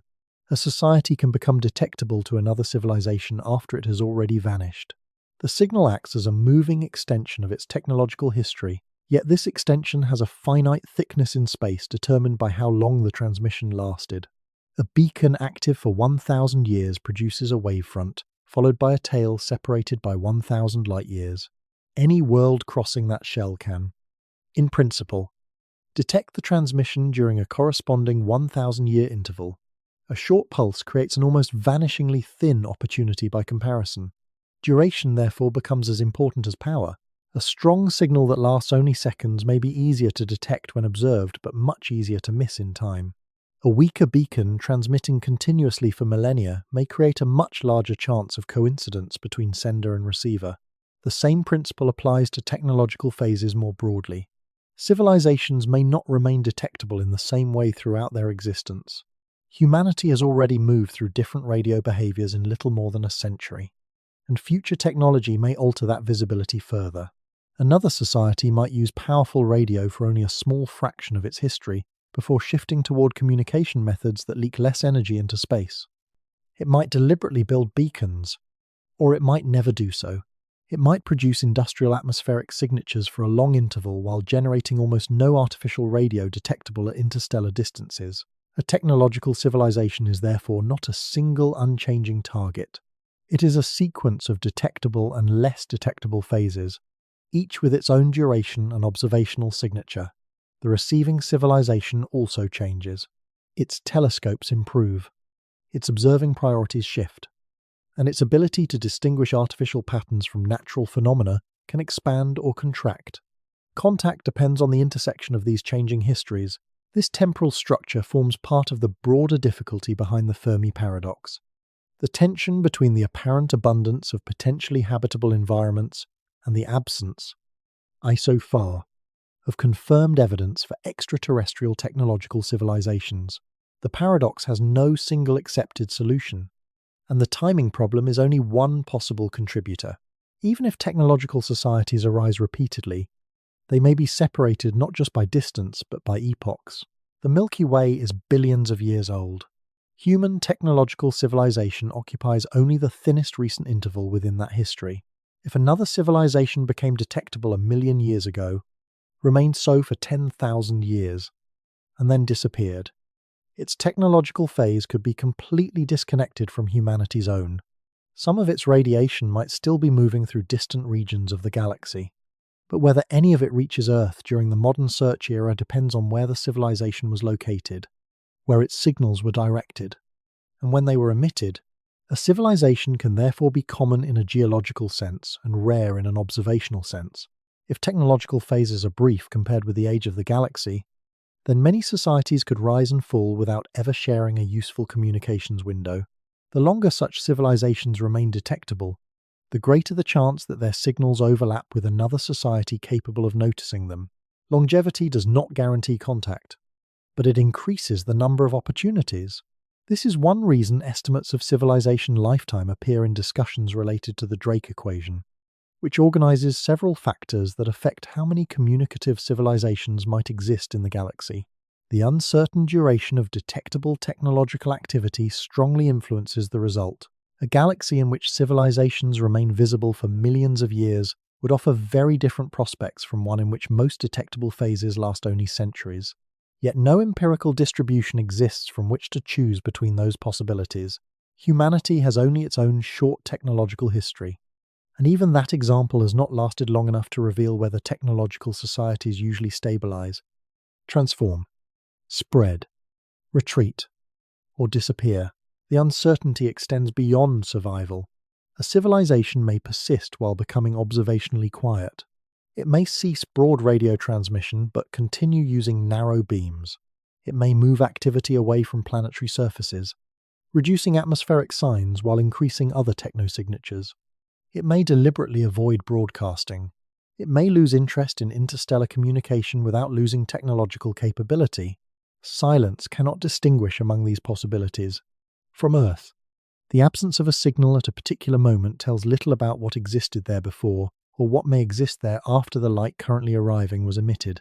The timing problem therefore weakens simple interpretations of both detection and non-detection. A detected signal could come from a civilization that is gone. A quiet star could host technology that emerged after the light now reaching Earth began its journey. A world could have transmitted long ago, with the signal passing Earth before humans listened. Another might begin transmitting tomorrow at its own location, but its message could take thousands of years to arrive. The galaxy can contain many such histories without arranging them into a synchronized network. There is also no reason to assume technological civilizations begin at similar times. Stars and planets form across enormous spans of galactic history. Some planetary systems are older than the solar system, while others are younger. Biological evolution, if it occurs elsewhere, may proceed at rates shaped by local conditions. Mass extinctions, stellar behavior, atmospheric stability, and countless contingencies that remain unknown. The emergence of technology could therefore be staggered across hundreds of millions or billions of years. Humanity might be early relative to some worlds and late relative to others. A signal received now from a distant star could have been transmitted when Earth's dominant organisms, climates, or landscapes were very different from those of the present. An even older civilization could have completed its entire technological history before complex human ancestors existed. None of this requires civilizations to be exceptionally short-lived. It only requires the galaxy to be old and technological emergence to be uneven. The deeper consequence is that first contact may reveal less about how crowded the present galaxy is than about how often technology has appeared somewhere in its past. A single ancient signal would demonstrate that at least one other technological history occurred, but it would not establish a contemporary community of civilizations. Many detections from different distances could eventually build something more like a chronology, with each source representing a technological society at the time its radiation departed. The map would also be a timeline. Some signals could be recent, others ancient, and all would be observed through different delays. Humanity might discover that intelligence is not absent from cosmic history but scattered through it, separated by intervals that make simultaneous conversation rare. In that case, the apparent silence of the galaxy would not necessarily mean that technological life seldom emerges. It could mean that the lives of civilizations are poorly synchronized, their transmissions crossing the darkness at times when no compatible listener is present. The hardest requirement for contact may therefore be neither intelligence nor distance alone. It may be coincidence, two technological histories, two observing windows, and a travelling signal all meeting within the same narrow interval. A reply would begin with the same limitation that made the original signal ancient. If a transmission reached Earth from a civilization 5,000 light-years away, any response sent back toward that source would require another 5,000 years to arrive. If the sender then answered immediately, the return signal would need 5,000 additional years to reach Earth. A single exchange would therefore occupy roughly 10,000 years from the moment humanity transmitted its reply to the moment an answer could return, without counting the age already carried by the signal that began the contact. At that distance, communication would no longer resemble conversation in any ordinary human sense. There would be no rapid clarification, no exchange of questions across a shared lifetime, and no expectation that the individuals who composed one message would ever learn how it was received. Each transmission would be closer to an artifact intentionally placed into the future. The civilization sending it would have to accept that its audience might belong to a distant era, while the civilization receiving it would have to answer for descendants who would inherit consequences they could not observe themselves. The physics is simple. Nothing carrying information through ordinary electromagnetic communication can outrun light in a vacuum. Radio waves and laser pulses therefore impose the same basic delay. The choice of technology can affect signal strength, bandwidth, direction, and detectability, but it cannot remove the travel time. A laser sent toward a star 5,000 light-years away can be far more concentrated than an omnidirectional radio broadcast, yet it still arrives 5,000 years later. Even perfect engineering leaves the chronology untouched. This separates interstellar communication from nearly every communication system humanity has developed. Terrestrial networks are designed to make delay small enough that participants can react to one another. Across interstellar distances, delay becomes part of the structure of the exchange itself. A civilization sending a reply must compose it, knowing that the state of the receiver, when the message eventually arrives, may be profoundly different from the state inferred from the original signal. If the alien transmission itself is already 5,000 years old when detected, then humanity is answering a civilization as it existed 5 millennia earlier. The reply would reach that system 5,000 years after the moment currently visible to Earth. In other words, the response would arrive roughly 10,000 years after the version of the sender described by the original message. Whether anyone there could receive it would be unknown. The society might remain stable. It might have transformed. Its language could change. Its technology could advance beyond recognition. Or its descendants could leave the planet that hosted the original transmitter. A reply could reach an inhabited world whose culture remembers the old beacon only as distant history. Or it could arrive at a system where the transmitter is silent and no technological civilization remains. This uncertainty would shape the content of any deliberate response. A message intended to survive thousands of years of cultural separation could not rely heavily on temporary conventions. Scientific descriptions might offer a more stable foundation because some physical relationships are expected to remain universal. Yet even universal physics must be encoded in a way that an unfamiliar civilization can identify and interpret. Mathematics is often imagined as a bridge for this reason, but mathematics does not automatically provide a complete language. The receiver must still distinguish symbols, units, structure, boundaries, and intended meaning from the raw signal. Any message designed for deep time would therefore face two forms of distance at once: physical distance between stars and conceptual distance between societies whose histories may not overlap.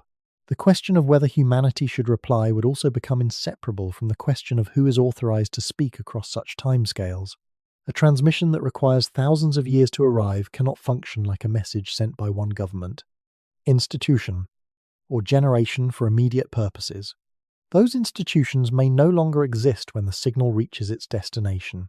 The people affected by a future response from the other civilization would be descendants separated from the original decision by periods longer than many known civilizations have lasted. This makes interstellar messaging unusual even before any risks or benefits are considered. The sender acts in the present, but the communication belongs partly to a future it cannot control. A civilization attempting sustained dialogue across such distances would need an extraordinary form of continuity. Records of the original message would have to survive. Future observers would need to understand why a particular star is being monitored and how earlier transmissions were encoded. Institutions would have to preserve data across political change, technological change, language change, and perhaps planetary disruption. A reply arriving after thousands of years might otherwise be mistaken for an entirely new contact because the history of the first exchange had been lost.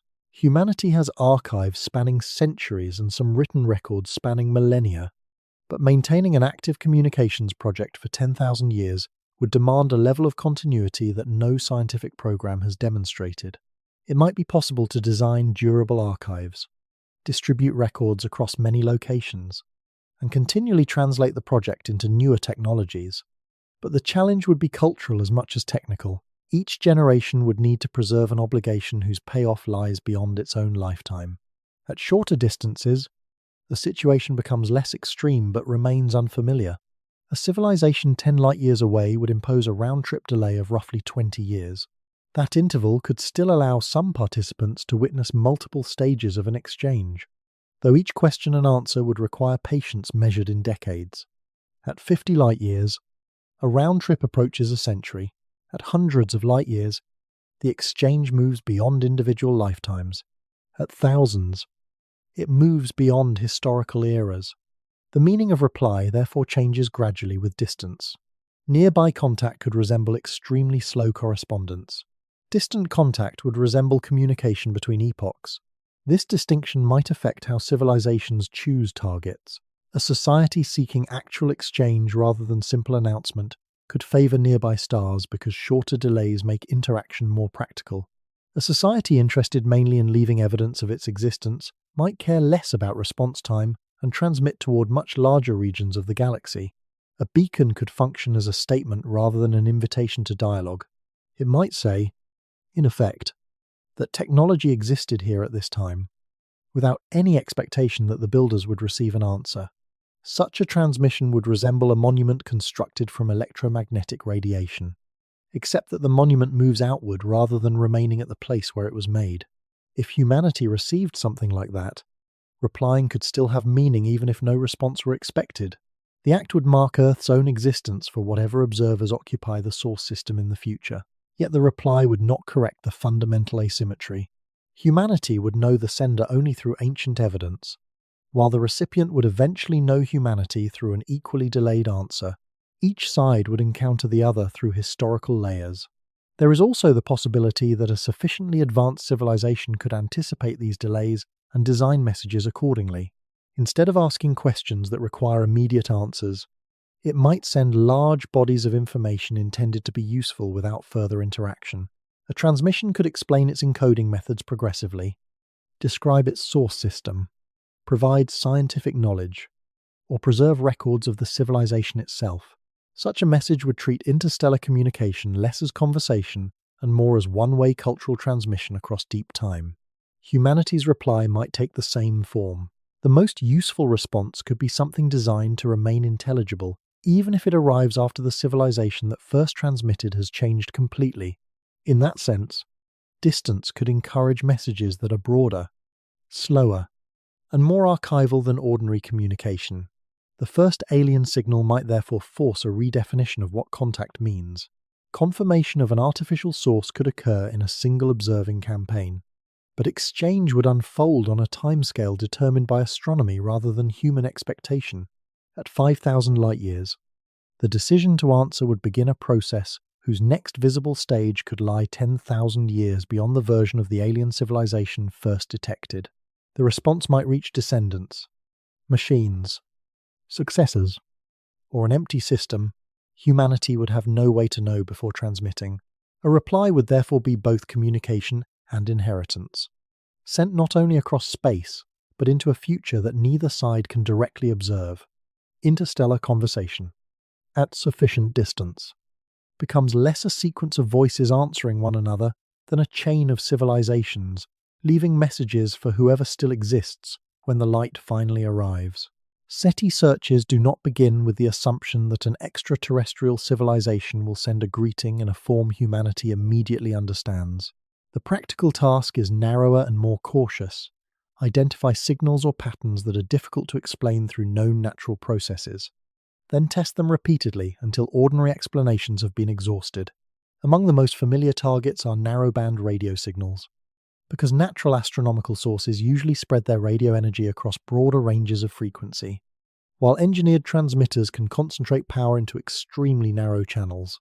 A narrowband feature is not automatically artificial, but it can become interesting when combined with other properties, especially if it appears to come from a fixed direction in the sky, persists or repeats, and changes frequency in a way consistent with the relative motion of a transmitter and receiver.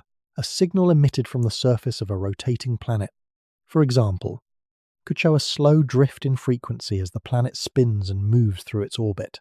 Earth-based receivers introduce their own motion as well, so searchers must account carefully for both astronomical and terrestrial effects. The central challenge is that human technology also produces an enormous amount of radio interference. Satellites, aircraft, communications systems, radar, electronics, and transmitters on Earth can all create signals that initially resemble something unusual. For this reason, a candidate cannot be treated seriously simply because it appears narrow or strong. It has to survive comparison across multiple observations, directions, frequencies, and instruments. If a signal appears equally well when a telescope points away from the supposed star, the explanation is likely local interference rather than extraterrestrial technology. If it vanishes unpredictably or follows the behavior of known satellites, the case weakens further. SETI therefore depends as much on rejecting false positives as on finding interesting candidates. The search for ancient signals adds no special marker that announces their age. A radio telescope does not receive a transmission and measure how many years it has been travelling in the way a geologist dates a rock. The age is inferred from the distance to the source. If a signal can be associated convincingly with a star 1,000 light-years away, then the radiation being detected left that region roughly 1,000 years earlier. If the source lies 10,000 light-years away, the observed transmission belongs to a correspondingly older moment. The telescope is sensitive to the arriving electromagnetic wave, while astronomy provides the historical interpretation. This means that SETI is automatically a search through the past, even when its instruments are designed only to examine present data streams. Every target carries a different look-back time. Nearby stars offer comparatively recent information. More distant stars and regions of the galaxy reveal increasingly ancient technological possibilities. Programs such as Breakthrough Listen extend this search across many stars and broad regions of the radio spectrum, using powerful observatories and large amounts of computing to inspect data for patterns that could indicate technology. The process is not simply one of listening for a tone and declaring success. Radio observations contain enormous volumes of information. Candidate signals must be identified algorithmically, ranked, checked against known sources of interference, and, when necessary, observed again. A genuine extraterrestrial signal should behave consistently with an astronomical origin. It should come from the same location in the sky when the source is observed again, after accounting for motion and propagation effects. Ideally, independent facilities would also detect it. Reproducibility matters because a single unexplained event can arise from many causes, including instrumental faults, rare terrestrial interference, or natural phenomena that are not yet well characterized. The history of SETI contains intriguing candidates and unusual observations, but intrigue is not confirmation. The scientific threshold for declaring extraterrestrial technology would be exceptionally high, because the implication would be so large and because radio environments are so contaminated by human signals. Optical SETI expands the search beyond radio. Instead of listening for a narrow radio transmission, observers can search for brief flashes of laser light or other optical signals that stand out from normal stellar behavior. A powerful laser can concentrate energy into a very narrow beam, allowing a short pulse to appear unusually bright at a particular wavelength if it is aimed accurately toward Earth. Such an event might last only a tiny fraction of a second. So, optical searches require detectors capable of recording very rapid changes and distinguishing them from cosmic rays. Atmospheric effects, instrumental noise, and natural stellar variability. As with radio, repetition strengthens a candidate. A single flash is difficult to interpret. A sequence of pulses with stable timing, unusual spectral properties, or a pattern inconsistent with known astrophysical processes would be more compelling. The narrowness of a laser beam creates both opportunity and difficulty. It can make an intentional signal energetically efficient, but it also reduces the chance that Earth happens to lie inside the beam unless the transmitter is deliberately targeting the solar system or scanning across many stars. An ancient laser pulse could therefore cross interstellar space for thousands of years and pass through Earth's location in a moment so brief that missing it would be easy. The listening problem becomes not only one of sensitivity but of timing. Technosignature searches also extend beyond messages. A civilization might reveal itself through effects produced by technology rather than through a deliberate attempt to communicate. In principle, unusual atmospheric chemistry, artificial illumination, large engineered structures, excess heat, or other environmental changes could provide evidence of technological activity. Each possibility comes with its own difficulties because natural processes can often imitate part of the expected signature. The more indirect the evidence, the more important it becomes to eliminate ordinary astrophysical and planetary explanations. A strange atmospheric molecule, for instance, does not become a technosignature merely because industry can produce it on Earth. Researchers would need to understand whether non-technological chemistry could generate the same feature under the conditions of the distant planet. The same caution applies to unusual changes in starlight. A pattern that looks engineered at first may later prove to come from dust, stellar activity, orbital debris, or another natural mechanism. SETI therefore works at the boundary between openness and restraint. The search must be broad enough to recognize unfamiliar technology, yet strict enough not to label every anomaly as evidence of intelligence. This balance becomes especially important when considering signals from the deep past. A civilization thousands of years removed from the moment of observation might use technologies unlike those humanity currently imagines. Narrowband radio and optical lasers are attractive search targets because they are physically plausible and technically searchable, not because they are guaranteed to be universal choices. Another civilization may communicate in ways that present instruments are poorly suited to detect. Or it may produce technosignatures so unfamiliar that they are initially classified as ordinary astronomical anomalies. Search strategies therefore reflect what can be tested with current knowledge, rather than a complete inventory of what technology can become. Despite decades of searching and the growing sophistication of programs dedicated to technosignatures, no extraterrestrial technological signal has been confirmed. That absence is important, but it is not equivalent to a complete survey of the galaxy. The parameter space is enormous.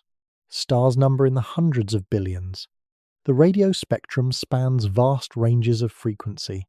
Signals can vary in duration, bandwidth, repetition, polarization, direction, and strength. And optical or environmental technosignatures introduce still more possibilities. Observations cover only portions of those combinations. A civilization could transmit outside the frequencies examined, use a beam that does not intersect Earth during an observation, produce signals below current sensitivity, or have ended its detectable phase before humanity began searching. The lack of confirmation therefore leaves the central question open rather than settled. What SETI has built is not proof that the galaxy is silent, but an increasingly disciplined method for recognizing technology if a sufficiently accessible signature appears. If the first confirmed signal eventually emerges from this search, its discovery will begin with something technical and restrained a pattern in data that refuses to behave like interference or known astrophysics. Only after the source is established will distance turn that pattern into history. A narrow tone, a repeating pulse, or another unmistakably engineered signature could reveal that the transmitter existed long ago, perhaps before cities, perhaps before agriculture, perhaps before Homo sapiens. The instrument would detect radiation in the present, but the civilization encoded within it would belong to the age from which the signal departed. SETI is therefore not only listening across space. Whether or not the search was originally framed that way, every distant target makes it an examination of technological history, with each light year adding another year between the civilization that may have transmitted and the civilization now trying to recognize what arrived. The first confirmed alien signal may not arrive as the beginning of a relationship. It may arrive as evidence that a relationship is no longer possible. After everything implied by light travel time, that possibility is not an exotic complication but a natural outcome of distance. A transmission from thousands of light years away reveals a civilization thousands of years in the past.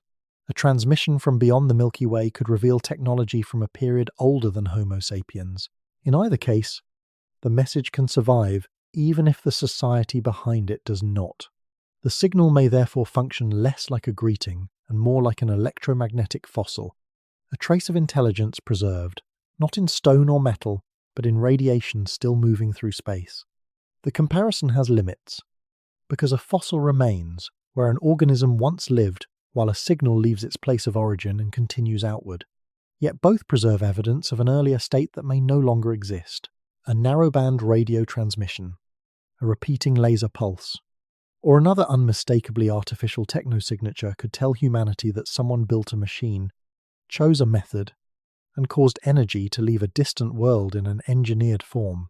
That conclusion could be secure even while the fate of the builders remains completely unknown. The civilization might still flourish.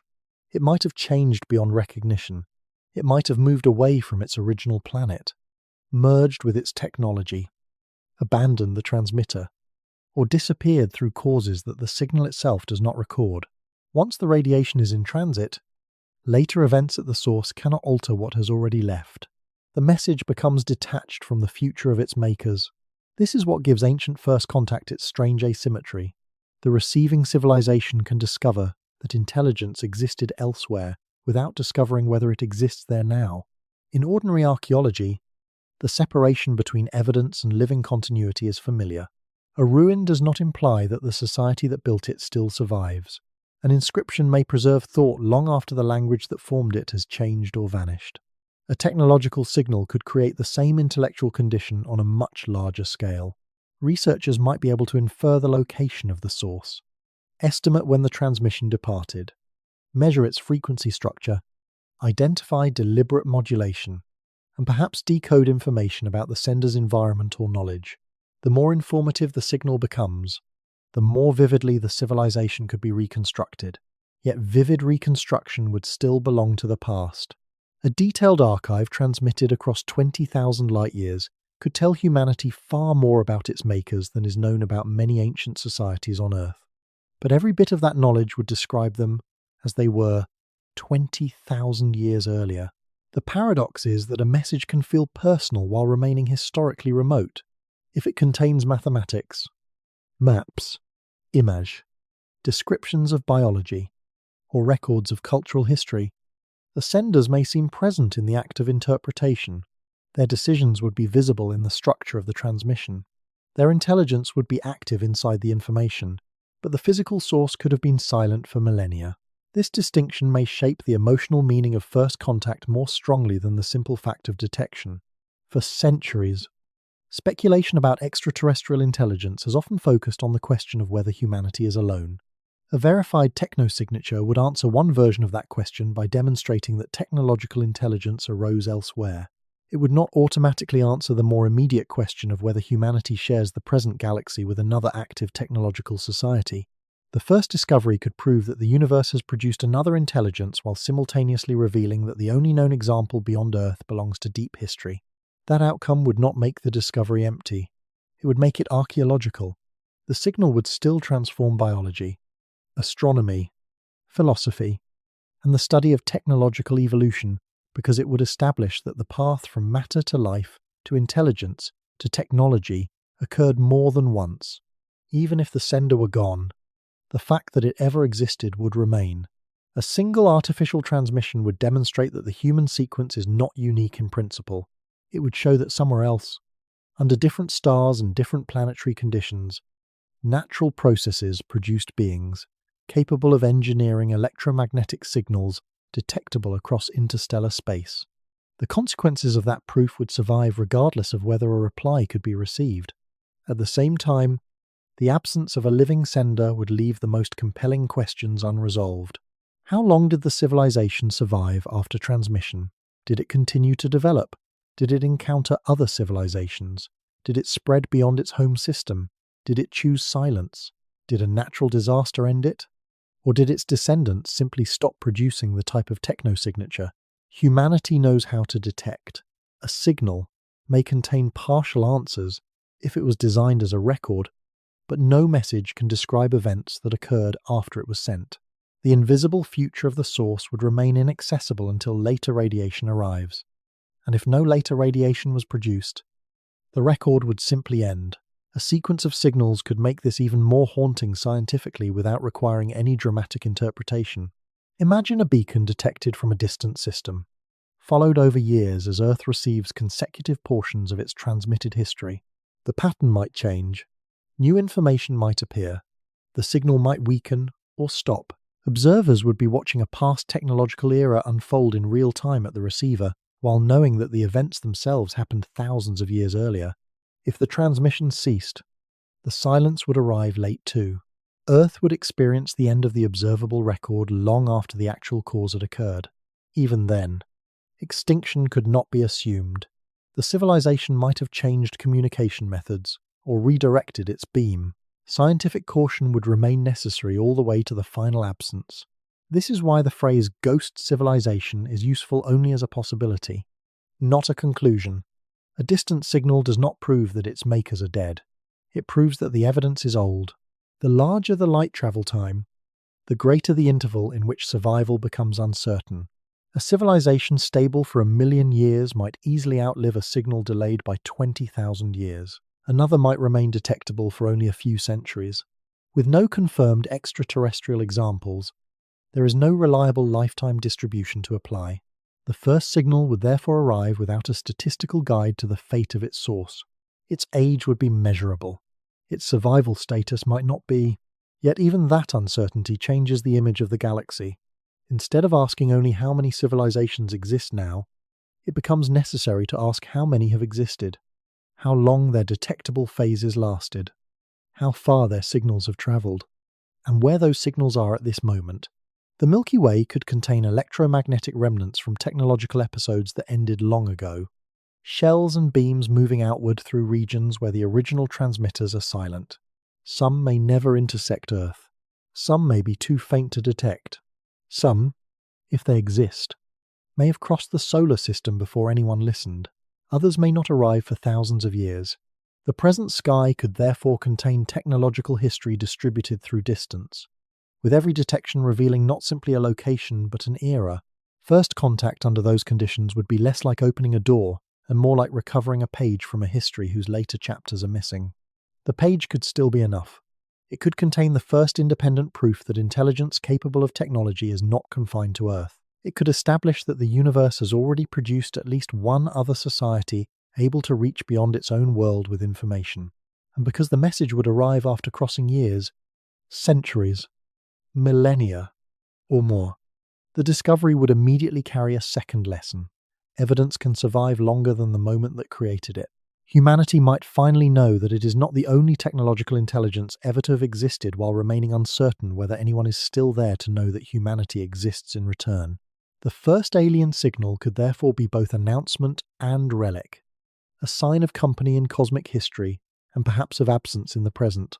The deepest consequence would not be that first contact failed.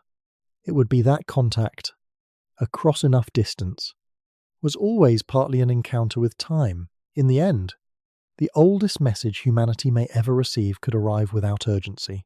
It could enter a receiver as a faint pattern from a distant star, carrying evidence of intelligence across a span of time so large that the society behind it has already become part of cosmic history. The signal would not need to explain everything. It would only need to be artificial beyond reasonable doubt. From that point onward, distance would become chronology, and every light year between Earth and the source would mark another year separating the moment of detection from the moment of transmission. Perhaps the civilization would still exist, changed by ages that remain hidden from Earth. Perhaps its descendants would occupy other worlds. Perhaps the transmitter would be silent, its final emissions still moving outward through the galaxy long after the machinery itself stopped. None of those possibilities could erase the central discovery. Somewhere beyond Earth, matter would once have organized itself into life, life into intelligence, and intelligence into technology capable of leaving a recognizable trace across interstellar space. The message might never become a conversation. A reply could travel toward a world that no longer resembles the one described by the incoming signal, and any answer might belong to a future unimaginably distant from the people who first chose to respond. Yet the absence of immediacy would not make the contact less real.